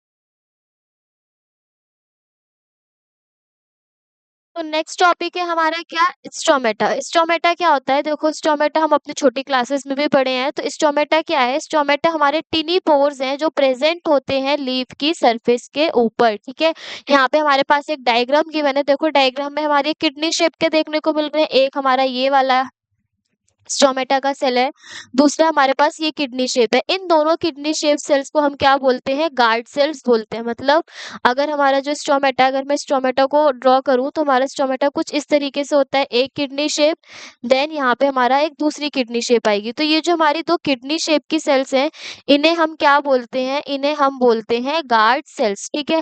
अब इस गार्ड सेल्स का काम क्या होता है? यही हमारे स्टोमेटा को ओपन करेगा और क्लोज करेगा, और इस स्टोमेटा में गार्ड सेल्स के दौरान जो हमें यहाँ बीच में पोर देखने को मिलता है, उसे हम बोलते हैं स्टोमेटल पोर। यानी स्टोमेटा में प्रेजेंट पोर को क्या नाम दिया हमने? स्टोमेटल पोर नाम दिया, ठीक है। अब इस स्टोमेटा का काम क्या है? तो इस स्टोमेटा का मेन काम है एक्सचेंज ऑफ गैसेस, मतलब गैसेस को एक्सचेंज करना। जैसे हमारा O2 हो गया और CO2 हो गया, जैसे प्लांट के अंदर CO2 को एंटर कराना और प्लांट से O2 को बाहर आउट कराना, ये किसका काम है? ये हमारा स्टोमेटा का काम है। सेकंड इसका फंक्शन है losses large amount of water, यानी वाटर वेपर की फॉर्म में ड्यूरिंग ट्रांसपीरेशन। ट्रांसपीरेशन क्या होता है? ट्रांसपीरेशन का मतलब होता है लॉस ऑफ वाटर। अगर प्लांट अपने अंदर से पानी को लॉस कर रहा है तो उस प्रोसेस को हम क्या बोलेंगे? ट्रांसपीरेशन बोलेंगे। तो स्टोमेटा के दौरान क्या होता है? ये बहुत ज्यादा अमाउंट पे अपने अंदर से प्लांट जो है स्टोमेटा के थ्रू वाटर को रिलीज आउट करता है। किस दौरान? जब हम उसके अंदर ट्रांसपीरेशन का प्रोसेस हो रहा हो।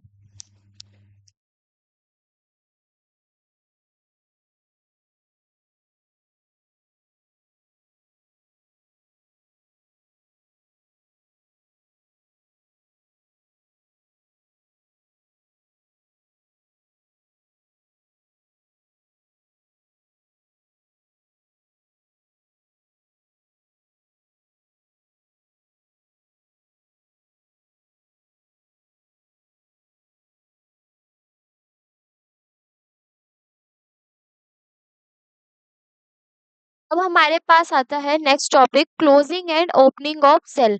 अब ये देखो यहाँ पे कौन से सेल के बारे में बात की जा रही है? यहाँ पे हमारे स्ट्रोमेटा के बारे में बात की जा रही है।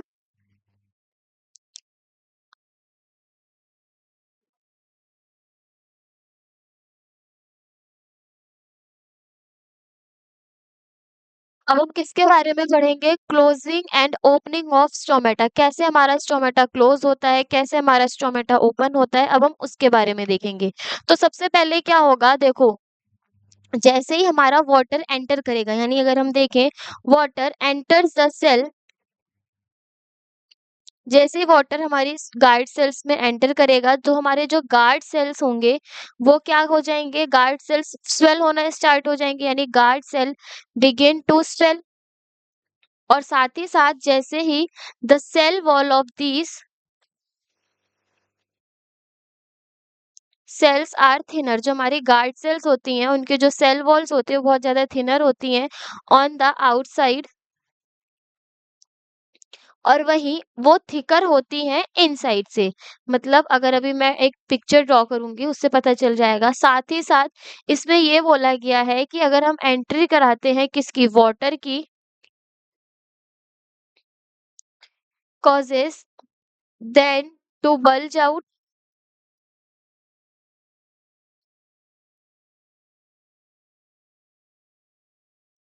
creating gap and stomata open।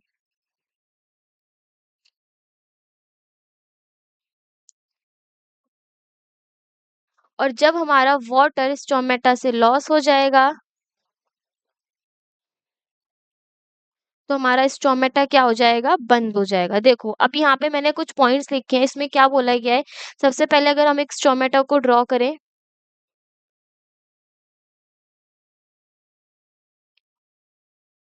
तो ये हो गया हमारा स्टोमेटा। अब इस स्टोमेटा में ये दोनों हमारी क्या है? ये है हमारी इसके अंदर गार्ड सेल्स, ठीक है। अब देखो क्या बोला गया है? Water enters the cell, guard cells begin to swell. जैसे ही वाटर हमारा इसके अंदर एंटर करना शुरू करेगा तो ये जो हमारी गार्ड सेल्स है वो फूलना शुरू कर देंगी।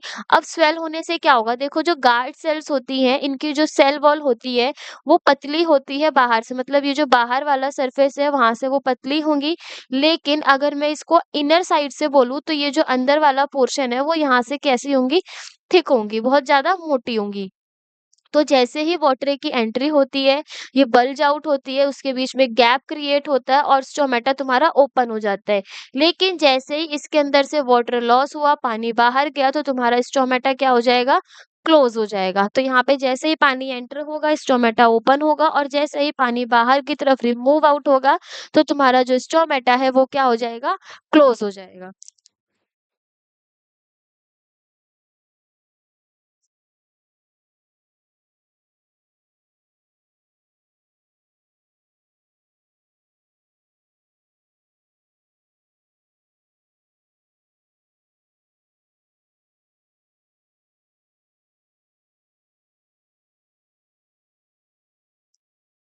अब अगर हम यहाँ पे स्टोमेटा के बेसिस पे एक छोटे-छोटे से 2 प्रोसेस हैं उनको देखें, तो देखो क्या बोला गया है। अब यहाँ पे पहले मैं एक डायग्राम ड्रॉ करूँगी स्टोमेटा का।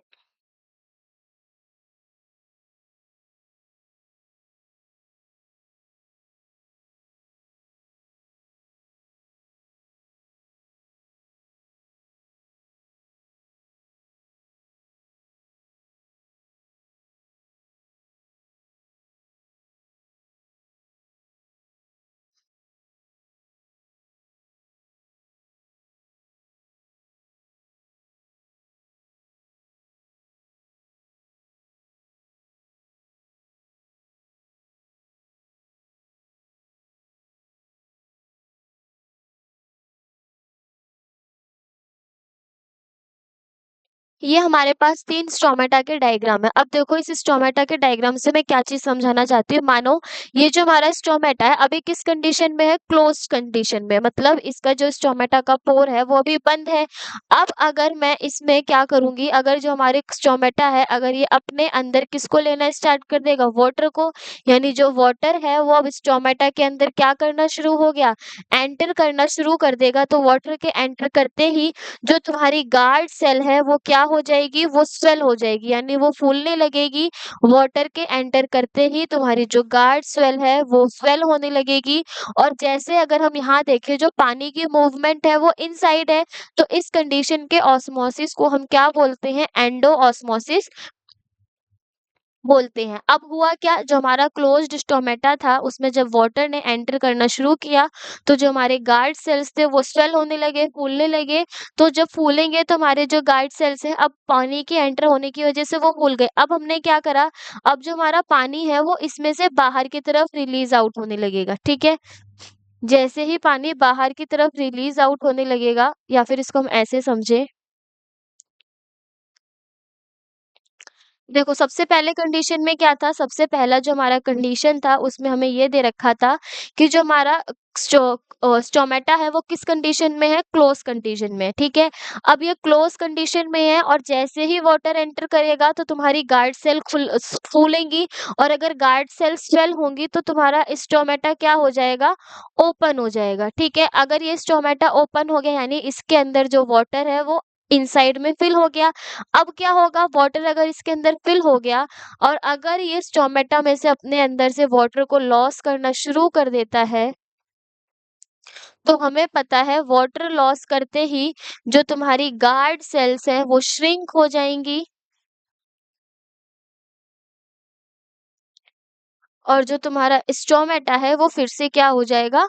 क्लोज हो जाएगा। तो यहाँ पे उसकी ओपनिंग और क्लोजिंग बताई गई है। देखो पहला स्टोमेटा बंद था, उसमें जैसे ही पानी गया गार्ड सेल फूली, वो ओपन हो गया। फिर दोबारा जब उसमें से पानी का लॉस हुआ तुम्हारी गार्ड सेल श्रिंक हुई और स्टोमेटा फिर से क्लोज हो गया। अब देखो फर्स्ट जो हमारी कंडीशन थी, फर्स्ट, सेकंड और ये हमारा हो गया थर्ड कंडीशन। तो फर्स्ट कंडीशन में जो हमारी वाटर की मूवमेंट थी वो इनसाइड थी, मतलब सेल्स के अंदर थी। इस वजह से हम इसका क्या नाम दिया? एंडोऑस्मोसिस बोल रहे थे। लेकिन जब हमने स्टोमेटा को ओपन कराया और उसमें से वाटर लॉस हुआ, वाटर बाहर की तरफ मूव कर रहा है, तो ऐसे ऑस्मोसिस को हम क्या बोलते हैं? एक्सोऑस्मोसिस बोलते हैं। तो ये चीज हमें पता होनी चाहिए कि एंडोऑस्मोसिस किस कंडीशन में होगा। एंडोऑस्मोसिस हमारा तब होगा जब हमारी वाटर की मूवमेंट इनसाइड दी सेल होगी। यहाँ पे हम इसको लिख भी लेंगे, अगर वाटर की मूवमेंट इनसाइड दी सेल है मतलब सेल के अंदर है तो उसे हम बोलेंगे एंडोऑस्मोसिस। अगर वाटर की मूवमेंट हमारी आउटसाइड दी सेल है तो वो होगा हमारा एक्सोऑस्मोसिस। तो यहाँ पे हमें स्टोमेटा की ओपनिंग और क्लोजनिंग में एक नए ऑस्मोसिस के बारे में पता चला, वो है एंडोऑस्मोसिस और एक्सोऑस्मोसिस, जिसमें वाटर के मूवमेंट इनसाइड वो एंडो और जिसमें वाटर के मूवमेंट आउटसाइड वो हो गया हमारा एक्सो।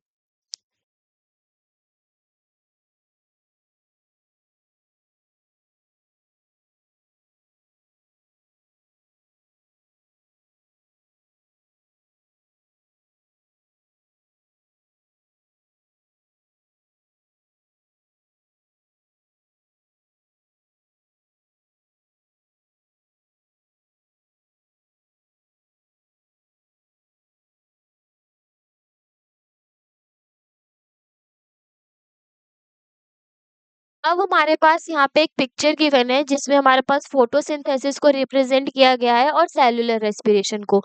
तो यहाँ पे एक चीज कंफर्म की जाएगी कि जो फोटोसिंथेसिस है वो हमारा डे का प्रोसेस है।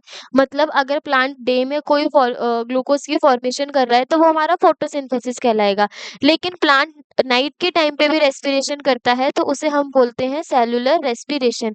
अब ये हमारा फोटोसिंथेसिस और सेलुलर रेस्पिरेशन है क्या चीज, तो देखो फोटोसिंथेसिस में हमें पता है कि सनलाइट की मदद से कार्बन डाइऑक्साइड और वाटर का यूज करके हम क्या बनाते हैं, शुगर बनाते हैं, जो क्या है C6H12O6, और साथ ही साथ क्या रिमूव होती है उसमें से, ऑक्सीजन हमें रिलीज होती दिखाई देती है। ये तो हमारा हो गया फोटोसिंथेसिस का कॉन्सेप्ट। लेकिन सेलुलर रेस्पिरेशन के कंडीशन में क्या होता है, सेलुलर रेस्पिरेशन में रात में तो हमें सनलाइट मिलेगी नहीं, यानी रात में तो फोटोसिंथेसिस होगा नहीं।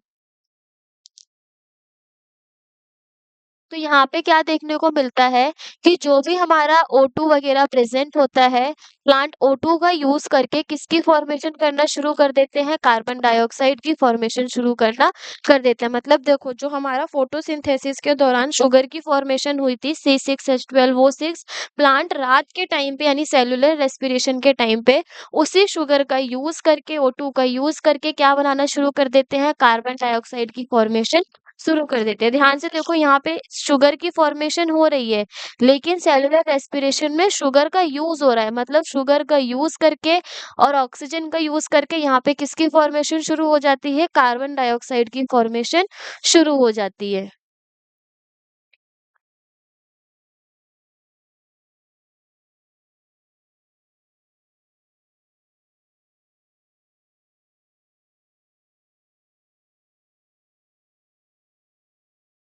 अब इसमें जो हमारे पास पेपर में क्वेश्चन आता है वो ये आता है, देखो ध्यान से, कि डे में हमारा फोटोसिंथेसिस तो होगा ही होगा।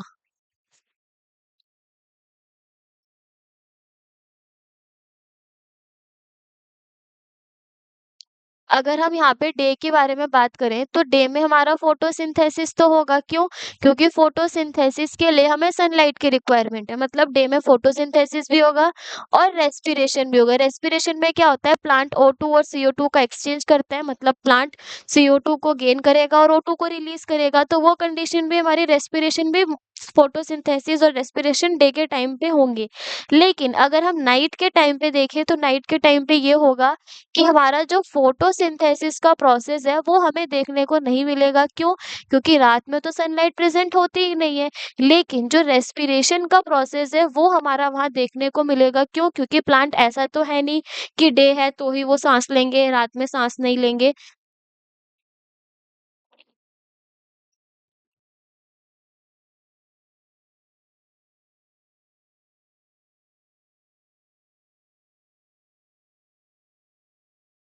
तो इस कंडीशन में जब हमारा सेलुलर रेस्पिरेशन होता है रात में, तो जो हमारा O2 और ग्लूकोज है उसका यूज करके प्लांट बहुत ज्यादा अमाउंट में CO2 प्रोड्यूस करने लगता है, जो हमारे लिए बहुत हार्मफुल है। अब पेपर में क्वेश्चन क्या आता है, पेपर में क्वेश्चन ये आता है कि क्यों किसी भी ऑर्गेनिज्म को नाइट के टाइम पे प्लांट्स के नीचे नहीं बैठना चाहिए। तो उसका रीजन ये है कि जब प्लांट रात के टाइम पे सेलुलर रेस्पिरेशन को परफॉर्म करता है तो वो बहुत ज़्यादा अमाउंट में CO2 की प्रोडक्शन करता है और हमारी बॉडी को ऑक्सीजन की रिक्वायरमेंट होती है। यानी जो हमारी बॉडी है वो रेस्पिरेशन के दौरान ऑक्सीजन को लेती है, CO2 को नहीं लेती। अगर बाई चांस बॉडी के अंदर, बाई चांस कि अगर हम पेड़ के नीचे बैठे हैं तो CO2 तो ऑब्वियसली हमारी बॉडी के अंदर जाएगी ही। तो जब CO2 हमारी बॉडी के अंदर जाती है तो वो ऑक्सीजन जो CO2 है वो ब्लड के साथ बाइंड नहीं कर पाती और हमें स्ट्रोक आने के चांसेस ज़्यादा होते हैं। मतलब डेथ होने के कॉजेज़ ज़्यादा होते हैं। इस वज़ह से रात के टाइम पे पेड़ के नीचे नहीं लेटा जाता या सोया जाता है। इसका रीज़न ये है कि रात के टाइम पे जो हमारे प्लांट्स हैं वो सेल्युलर रेस्पिरेशन के दौरान में बहुत ज़्यादा अमाउंट में CO2 की प्रोडक्शन करते हैं।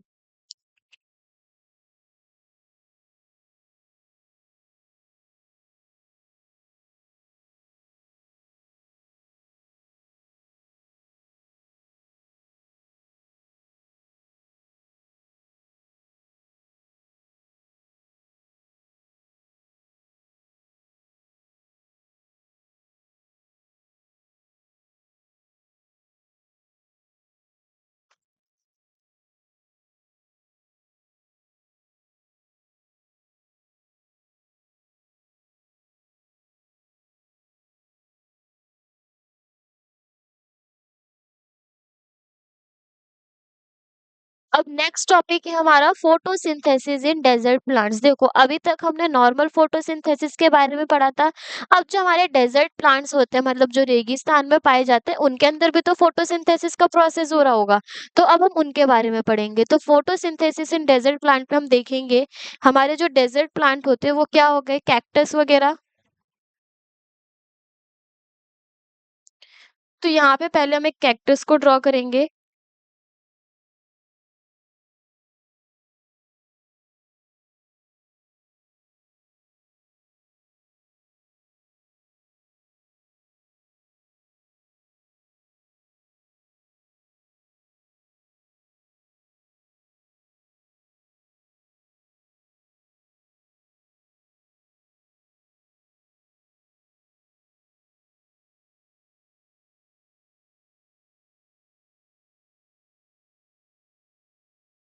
ये क्या है हमारा, ये है एक हमारा कैक्टस का प्लांट। देखो कैक्टस के प्लांट में होता है क्या है, कैक्टस का जो प्लांट है वो डे में स्टोमेटा को ज्यादा देर तक ओपन नहीं कर सकता। रीजन क्या है, क्योंकि उसके अंदर ऑलरेडी वाटर की लॉस है, मतलब वाटर कम अमाउंट में है।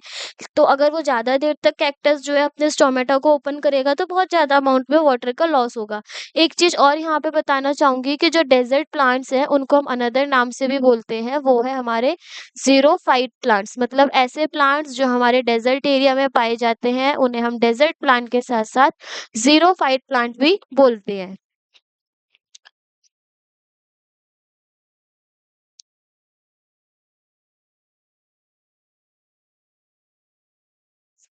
तो जो हमारे ज़ीरोफाइट प्लांट्स हैं वो क्या करते हैं, अपने स्टोमेटा को डे के टाइम पे क्या रखेंगे, क्लोज रखेंगे। मतलब डे के टाइम पे वो अपने स्टोमेटा को क्लोज रखेंगे। इसका रीजन ये है कि क्योंकि इसके अंदर ऑलरेडी वाटर का अमाउंट कम होता है, अगर वो डे में अपने स्टोमेटा को ओपन करते हैं तो ज्यादा अमाउंट में उनके अंदर से वाटर लॉस होने के चांसेस होते हैं।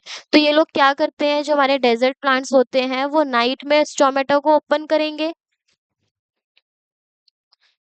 नाइट में स्टोमेटा को ओपन करेंगे और क्या करेंगे, स्टोमेटा ओपन करते ही CO2 की मदद से और साथ ही साथ सॉइल से H2O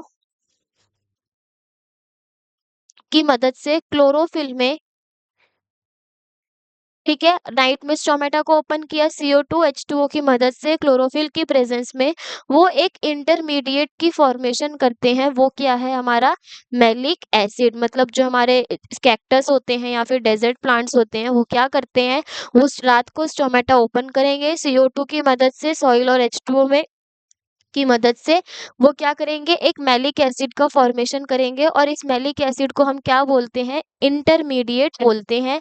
अब जैसे ही डे का टाइम आएगा तो वो क्या करेंगे, वो इस मैलिक एसिड को किसमें कन्वर्ट कर देंगे, ग्लूकोज में कन्वर्ट कर देंगे। अब देखो यहाँ पे हो क्या रहा है, सनलाइट की प्रेजेंस में ग्लूकोज में। अब ये इंटरमीडिएट क्या है, मैलिक एसिड क्या है। तो फॉर एग्जांपल हम अपनी डेली लाइफ का एग्जांपल लेंगे। घर पर होता क्या है, जब हमें सुबह जल्दी कहीं जाना होता है तो मम्मी लोग क्या करती हैं, सुबह के ब्रेकफास्ट के लिए, जैसे अगर सुबह कुछ सब्जी वगैरह बनानी होती है तो वो क्या करती है, उस सब्जी के छोट उस सब्जी को काट वगैरह करके काट करके फ्रिज में रख देती है ताकि सुबह सिर्फ बनाने का काम रहे। तो यहाँ पे जो हमारा डेजर्ट प्लांट है वो भी कुछ इस तरीके का ही काम करता है। वो नाइट में अपने स्टोमेटा को ओपन करेगा, CO2 और H2O की मदद से एक इंटरमीडिएट फॉर्म कर लेगा। जैसे मम्मी लोग क्या करती है, सब्जी को काट के रखती है, वो हमारा क्या हुआ, एक इंटरमीडिएट इंटरमीडिएट, जिसको जैसे ही सुबह होगी वो उसको सब्जी को बनाएँगी और हमें लंच बॉक्स में दे देंगी। सेम उसी तरीके से जो हमारा डेज़र्ट प्लांट है वो नाइट में स्टोमेटा को ओपन करेगा। स्टोमेटा को ओपन करके CO2 और वाटर की मदद से एक इंटरमीडिएट फॉर्म करता है जिसका नाम क्या है, मैलिक एसिड। और वो उस मैलिक एसिड को जैसे ही मॉर्निंग होगी, सुबह में सनलाइट की प्रेजेंस में आते ही उस मैलिक एसिड को किसमें चेंज कर देगा, ग्लूकोज में चेंज कर देगा। अब बात आती है इसमें क्वेश्चन कहाँ से आता है, तो जिसमें क्वेश्चन आता है वो आता है हमारा इस मैलिक एसिड के ऊपर कि विदाउट डेजर्ट प्लांट में इंटरमीडिएट की जो फॉर्मेशन हो रही थी उस इंटरमीडिएट का नाम क्या है।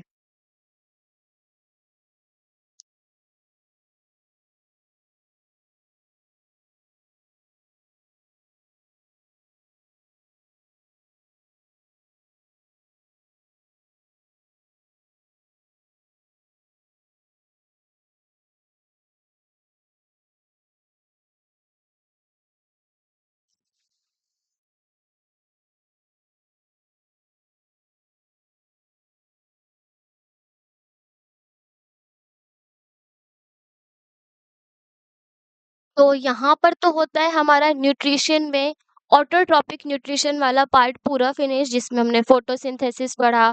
ऑटोट्रॉपिक में कीमो ऑटोट्रॉपिक के सिर्फ बेसिक के बारे में जाना, फोटोसिंथेसिस कैसे होता है, क्या क्या इवेंट्स होती है, क्या रॉ मटेरियल्स यूज होते हैं, डे में फोटोसिंथेसिस का क्या रोल है, नाइट में फोटोसिंथेसिस कैसे होगा, और डेजर्ट प्लांट में कैसे फोटोसिंथेसिस होगा। मतलब हमने यहाँ पर ओवरऑल अपने ऑटोट्रॉपिक न्यूट्रिशन के बारे में कवर कर लिया। मतलब ऑटोट्रॉपिक न्यूट्रिशन हमारा यहाँ पे फिनिश हो गया।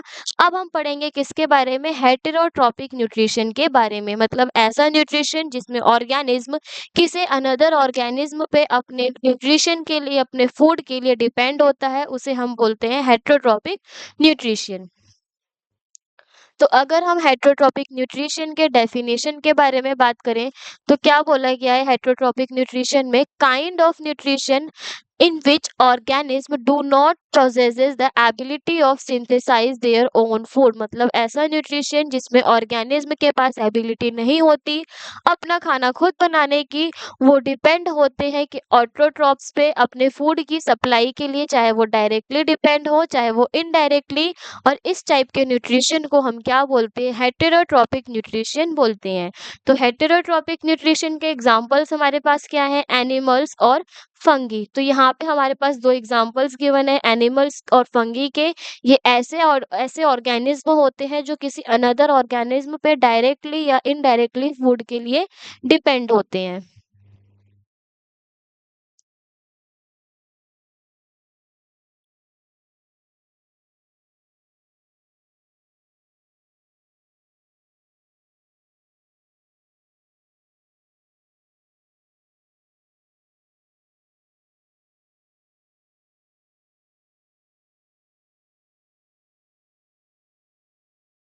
अब एक चीज और यहाँ पे हेटेरोट्रॉपिक न्यूट्रिशन के बारे में बताएंगे। देखो जो हमारा ये हेटेरोट्रॉपिक न्यूट्रिशन है,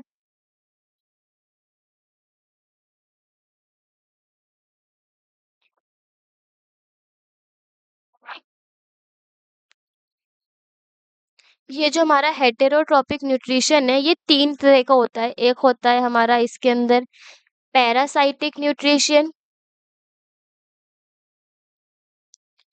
एक होता है हमारा इसके अंदर सेप्रोट्रॉपिक न्यूट्रिशन,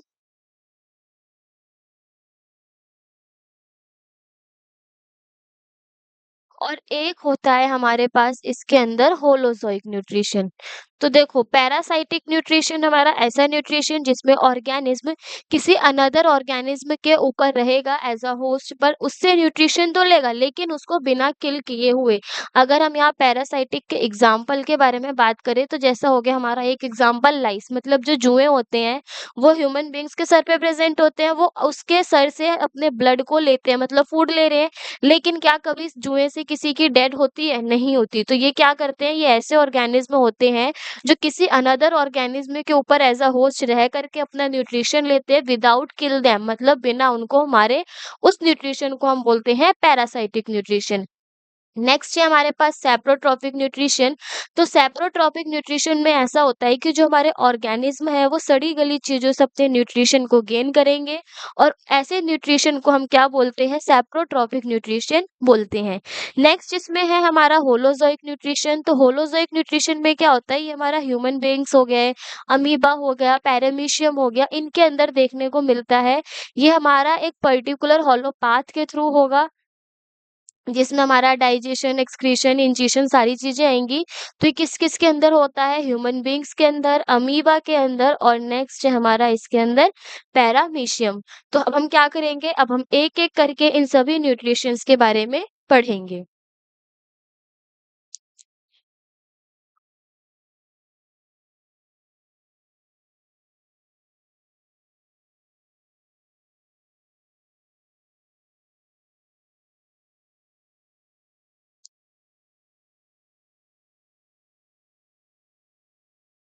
तो सबसे पहले हमारे पास हेटेरोट्रॉपिक न्यूट्रिशन में किसके बारे में दे रखा है, सैप्रोफाइटिक न्यूट्रिशन के बारे में, जिसमें क्या बोला गया है, organism feed on dead decaying matter, मतलब ऐसे ऑर्गेनिज्म जो सड़ी गली चीजों के ऊपर प्रेजेंट होकर के अपने न्यूट्रिशन को गेन करें, उन्हें हम बोलते हैं saprophytic nutrition. For example fungi, जो हमारी फंगी होती है वो क्या करती है, वो सड़ी गली चीजों से अपने न्यूट्रिशन को प्रोवाइड करती है। तो इस वजह से इसे हम क्या बोलते हैं, सैप्रोफाइटिक न्यूट्रिशन बोलते हैं।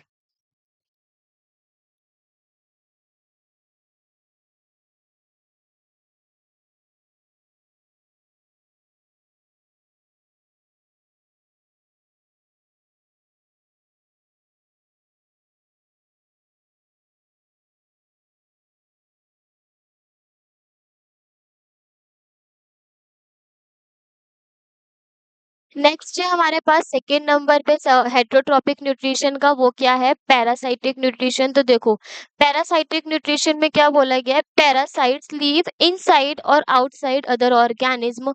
वो ऑर्गेनिज्म हमारा क्या कहलाएगा, host, and derive nutrition from it without kill them. ठीक है, यहाँ पे विदाउट किल देम का ऑप्शन नहीं, लेकिन जो हमारे पैरासाइट्स होते हैं, अब देखो यहाँ पे मैं पैरासाइट्स को समझाऊं, तो पैरासाइट्स हो सकता है ऑर्गेनिज्म के अंदर भी हो सकता है ऑर्गेनिज्म के बाहर भी हो। फॉर एग्जांपल इनसाइड में हमारे बॉडी के अंदर काफी सारे बैक्टीरियाज प्रेजेंट होते हैं, छोटे छोटे माइक्रो ऑर्गेनिज्म प्रेजेंट होते हैं। क्या कभी किसी माइक्रो ऑर्गेनिज्म की वजह से हमें कोई इश्यू हुआ, नहीं हुआ।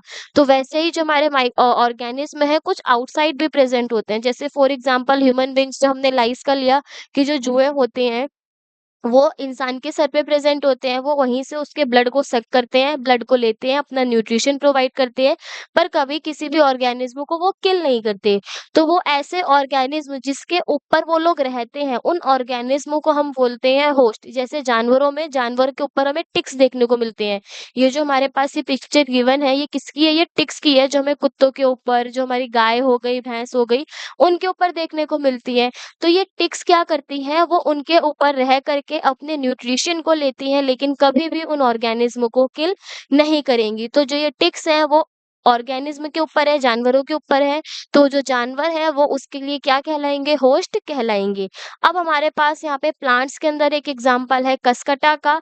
ये जो हमारा यहाँ पे पिक्चर में गिवन है, ये कसकटा के ही शेड्स हैं येलो येलो कलर के। वो क्या करते हैं, वो अनदर प्लांट के ऊपर आकर के गिर जाते हैं या फिर उसके ऊपर रहने लगते हैं, और वो जो फोटोसिंथेसिस दूसरे प्लांट कर रहे होते हैं, उसी से उनका ग्लूकोज को लेकर के अपने न्यूट्रिशन को प्रोवाइड करेंगे। तो प्लांट के केस में हो गया हमारा कसकटा एग्जाम्पल, और एनिमल्स के केस में हो गया हमारा टिक्स, और सेकेंड हो गया हमारा इसी के अंदर लाइस एग्जाम्पल। तो पैरासाइटिक न्यूट्रिशन क्या हुआ, जिसमें ऑर्गेनिज्म के ऊपर रह करके कोई पैरासाइट अपने न्यूट्रिशन को ले, उसे हम बोलेंगे पैरासाइटिक न्यूट्रिशन।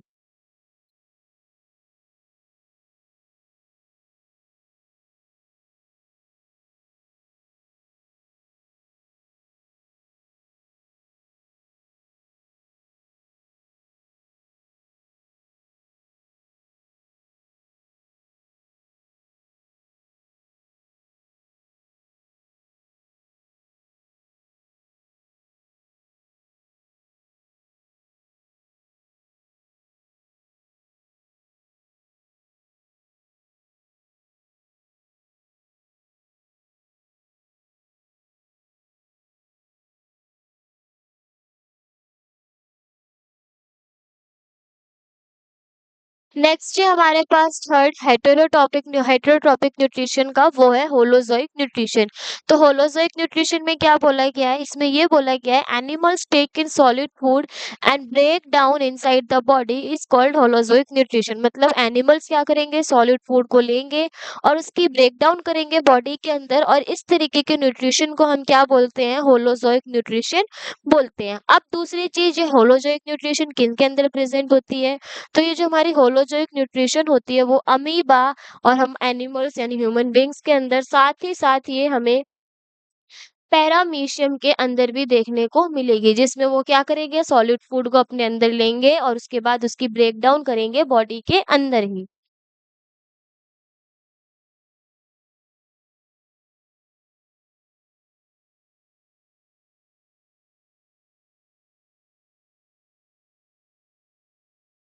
अब लास्ट टॉपिक आज के हमारे लेक्चर का, how organism obtain their food. जो हमारा होलोजोइक न्यूट्रिशन है, जिसमें हमने पढ़ा होलोजोइक न्यूट्रिशन अमीबा और पैरामीशियम के अंदर होता है, तो ये किस तरीके से अपने न्यूट्रिशन को गेन करते हैं, अब हम उसके बारे में पढ़ेंगे। तो देखो, जो हमारे पैरामीशियम हो गए और जो हमारा अमीबा हो गया, ये एक यूनिसेलुलर ऑर्गेनिज्म है, मतलब वो सिंगल सेल से मिलके बना है। साथ ही साथ ये जो फूड को गेन करते हैं वो अपने पूरे एंटायर सरफेस से गेन करते हैं, मतलब इनका जो फूड होता है वो उनके बॉडी सरफेस से बॉडी के अंदर जाता है, जिसको वो फिर ब्रेक डाउन करके अपनी एनर्जी को प्रोवाइड करेंगे। तो जो हमारा यूनिसेलुलर ऑर्गेनिज्म के एग्जांपल क्या हो गए, अमीबा और पैरामीशियम। अब इसमें ये जो पिक्चर है ये है हमारी अमीबा की, यानी अमीबा का स्ट्रक्चर हमें गिवन है, और ये जो हमारे पास स्ट्रक्चर है वो है किसका, पैरामीशियम का।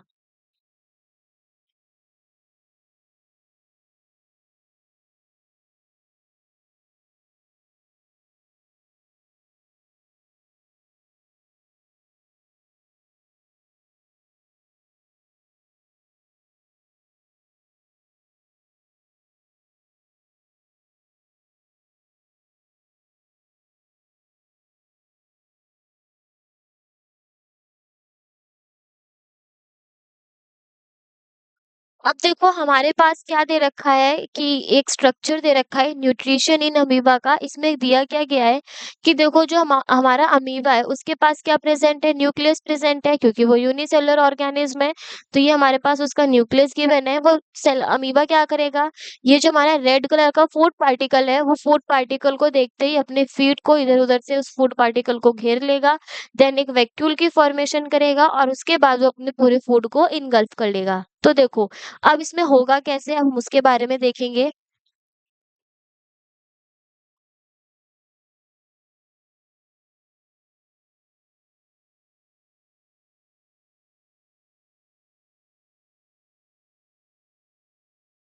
जो हमारा अमीबा है, अमीबा हमारा एक सिंगल सेल है, तो इसमें क्या होगा, जो इसकी मेम्ब्रेन है उसका एक्सटेंशन होना स्टार्ट होगा, मतलब वो बढ़ने लगेगी, और एक्सटेंशन ऑफ सेल मेम्ब्रेन की वजह से वहां पे किसकी फॉर्मेशन होगी, हमारी सूडोपोडिया की फॉर्मेशन होगी। ये सूडोपोडिया क्या होता है, तो देखो एक चीज और यहाँ पे क्लियर की जाए।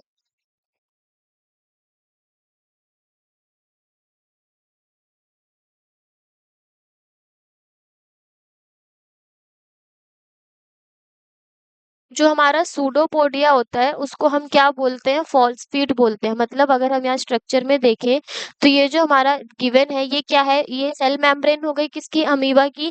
ये जो अगर मैं यहाँ पे ड्रॉ करूँ तो ये हमारा नॉर्मल एक अमीबा है। अब क्या होगा, ये जो अमीबा की यहाँ वाली सेल मेम्ब्रेन है, ये इस फूड पार्टिकल को देख करके अपनी मेम्ब्रेन को एक्सटेंड करना स्टार्ट कर देगी। इसी को हम क्या बोलते हैं, ये होता है हमारा इसमें सूडोपोडिया। तो सूडोपोडिया का दूसरा नाम क्या हो गया, फॉल्स फीट हो गया। इसका मेन काम क्या होता है, ये फूड को कैप्चर करने में हेल्प करता है। यानी इसके अगर हम फंक्शन के बारे में बात करें तो जो सूडोपोडिया का फंक्शन हो गया वो क्या हो गया, फॉर कैप्चर फूड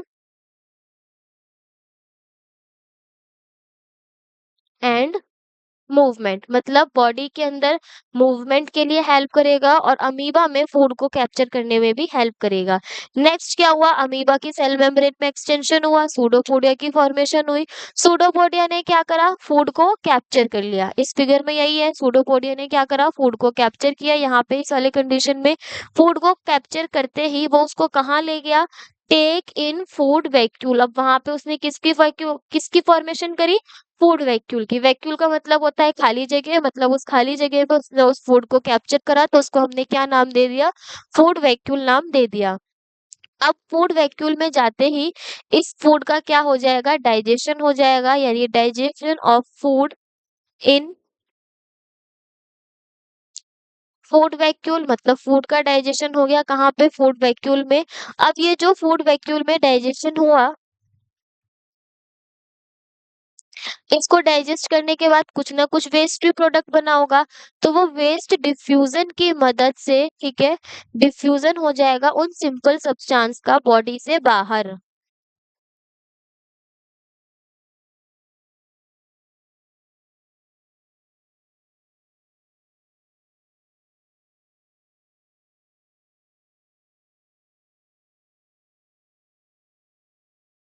ठीक है, देखो, खाना डाइजेस्ट हुआ फूड वैक्यूल के अंदर, खाना डाइजेस्ट होने के बाद जो भी हमारा उससे वेस्ट प्रोडक्ट बनेगा, वो डिफ्यूजन की मदद से उस सेल के, यानी अमीबा सेल के साइटोप्लाज्म में जाएगा, और साइटोप्लाज्म में जाते ही वो जो हमारा अनडाइजेस्टेड फूड था, वो बॉडी से रिमूव आउट हो जाएगा। कैसे? मूव टू सरफेस, यानी उसकी सरफेस पर आएगा, किसकी? अमीबा की सेल की जो सरफेस है उस पर आएगा, और वो थ्रो आउट हो जाएगा।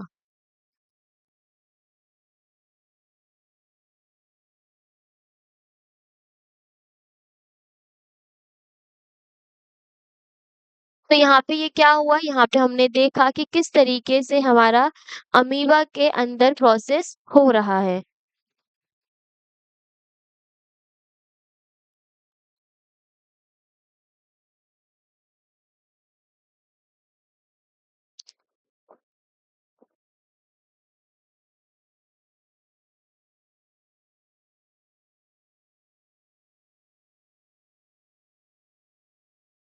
एक चीज और, अमीबा के अंदर कुछ हमारे स्टेप्स होते हैं, तो देखो उस स्टेप के बारे में देखें अगर हम।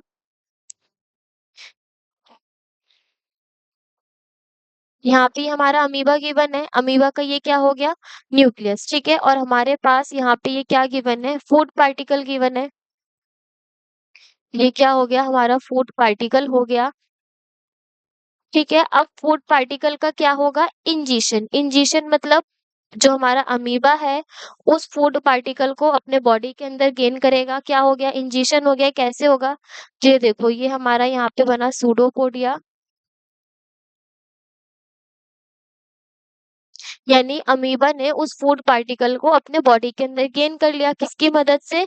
सूडोपोडिया की मदद से। ये हमारे क्या है यहाँ पे? पोडिया। ठीक है, सूडोपोडिया से जब उसने अपनी बॉडी में गेन कर लिया, मतलब बॉडी के अंदर गया, तो अब क्या होना स्टार्ट हो जाएगा? अब सूडोपोडिया के थ्रू जाते ही उसका डाइजेशन होना शुरू हो जाएगा, मतलब जो हमारा फूड पार्टिकल गया था, अब वो क्या करना स्टार्ट कर देगा? डाइजेस्ट करना स्टार्ट कर देगा। कौन? अमीबा। और यहाँ पे ये जो वैक्यूल की फॉर्मेशन होती है उसे हम क्या बोलते हैं?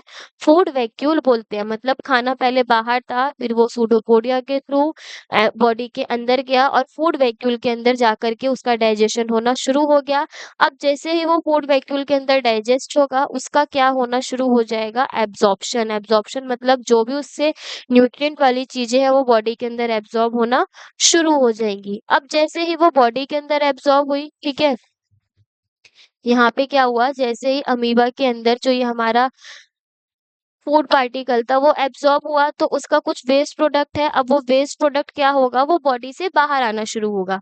किस प्रोसेस के थ्रू? डिफ्यूजन के थ्रू। तो डिफ्यूजन के थ्रू जो तुम्हारा ये वेस्ट है वो बॉडी से बाहर आया, तो उसे हम क्या बोलेंगे इस कंडीशन में? एसिमिलेशन। यानी फूड को हमने एब्जॉर्ब करके जो भी हमारी चीजें थी उसको यूज़ करना स्टार्ट करा। देखो, इंजेशन में हमने फूड को इनटेक करा, हमने नहीं, सॉरी, अमीबा ने फूड को इनटेक करा, उसके बाद उसका डाइजेशन हुआ, डाइजेशन होने के बाद उसमें से जितनी भी इम्पोर्टेंट चीज़ें थी उसका हमने क्या करना शुरू करा? एब्ज़ॉर्प्शन। एब्ज़ॉर्प्शन होते ही जो अमीबा है वो उसको एसिमिलेशन करना शुरू कर देगा। एसिमिलेशन का मतलब होता है जो भी हमने फूड खाया है, उस फूड से जो हमें एनर्जी मिलेगी उसे हम क्या बोलेंगे? एसिमिलेशन बोलेंगे। अब एसिमिलेशन के बाद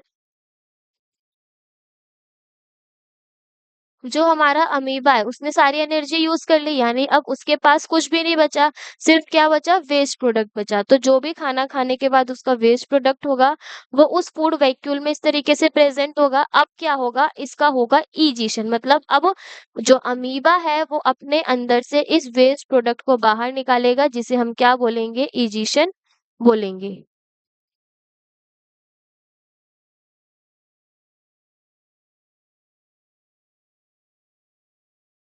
ठीक है, अब क्या होगा देखो, ये जो हमारा इसके अंदर वेस्ट प्रोडक्ट है, वो अमीबा बाहर की तरफ थ्रो आउट कर देगा।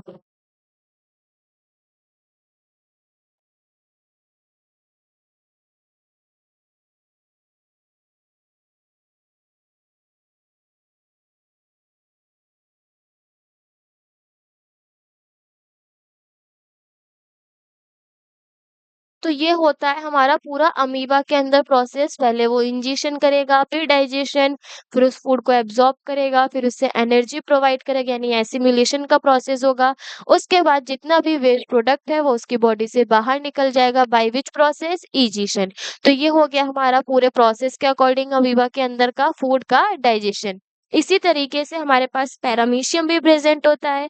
पैरामीशियम के अंदर भी हमें डाइजेशन देखने को मिलेगा।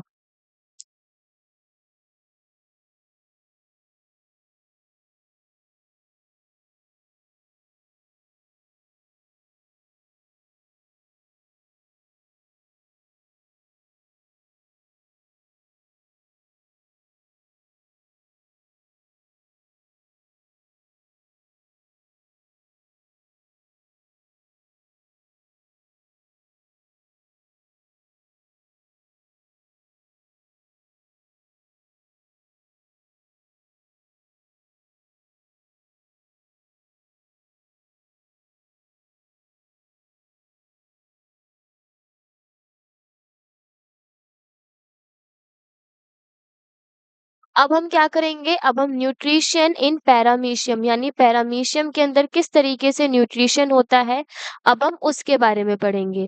तो पहले पैरामीशियम के न्यूट्रिशन पढ़ने से पहले थोड़ी-सी पैरामीशियम के बारे में जानकारी देखेंगे कि जो हमारा पैरामीशियम होता है वो कैसा ऑर्गेनिज़्म है, एक यूनिसेल्युलर ऑर्गेनिज़्म है और ये कैसा है, ये इसकी जो सेल है वो कैसी है, एक यूकैरियोटिक सेल है, यानी जो इसका न्यूक्लियस है वो कैसा होगा, प्रेज़ेंट होगा और वेल डिफाइंड होगा।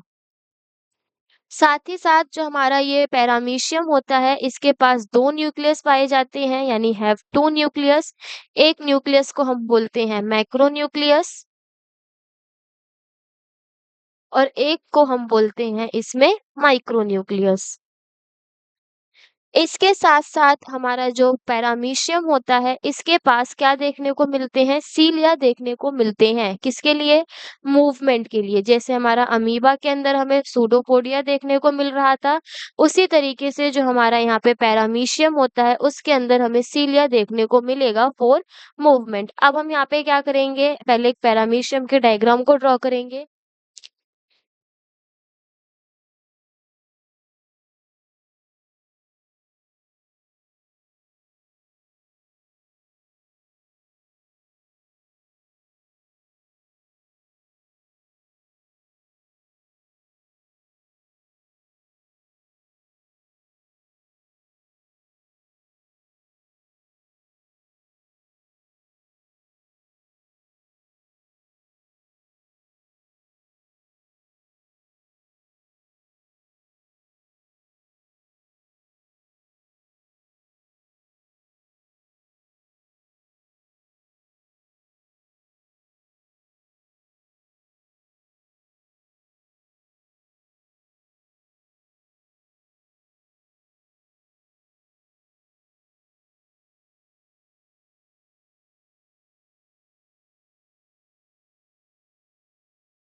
तो यहाँ पे ये हमारा किसका डायग्राम है? एक पैरामीशियम का डायग्राम है। तो ध्यान से देखेंगे ये जो हमारे हेयर लाइक स्ट्रक्चर है इसी को हम क्या बोलते हैं?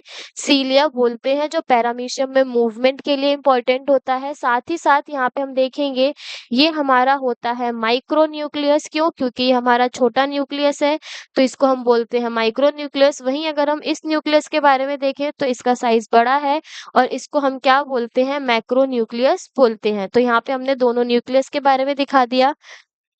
साथ ही साथ अगर यहाँ पे हम देखें तो एक यहाँ पे ग्रूव फॉर्मेशन हो रही है, गड्ढा सा बन रहा है, इसी को हम बोलते हैं ओरल ग्रूव। ओरल ग्रूव में क्या होता है? इसी ग्रूव के थ्रू पैरामीशियम अपना फूड को इनटेक करेगा और बाहर बॉडी से रिमूव आउट करेगा। और ओरल ग्रूव के साथ-साथ इसका दूसरा नाम क्या है?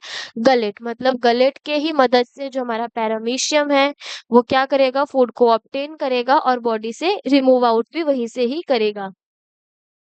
तो यहाँ पे होता है हमारा ओवरऑल न्यूट्रिशन वाला पार्ट फिनिश, जिसमें आज हमने ऑटोट्रॉपिक न्यूट्रिशन और हेटेरोट्रॉपिक न्यूट्रिशन के बारे में पढ़ा। मतलब जो चैप्टर का बेसिक था कि न्यूट्रिशन क्यों चाहिए, कितने तरह का न्यूट्रिशन है, वो आज के लेक्चर में हमारा पूरा फिनिश हो गया है। अगर हम आज के लेक्चर को पूरा समराइज करें कि आज के लेक्चर के मेन मेन पॉइंट्स क्या हैं, किन-किन मेन पॉइंट्स पे हमें ध्यान देना है, तो वो हमारे कुछ इस तरीके से होंगे।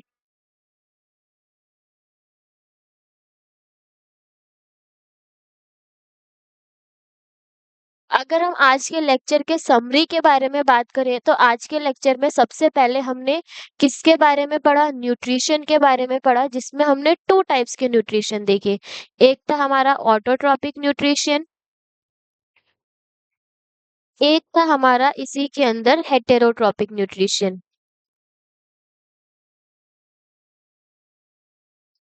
साथ ही साथ हमने ऑटोट्रॉपिक न्यूट्रिशन के 2 पार्ट्स देखे। एक था हमारा फोटो ऑटोट्रॉपिक न्यूट्रिशन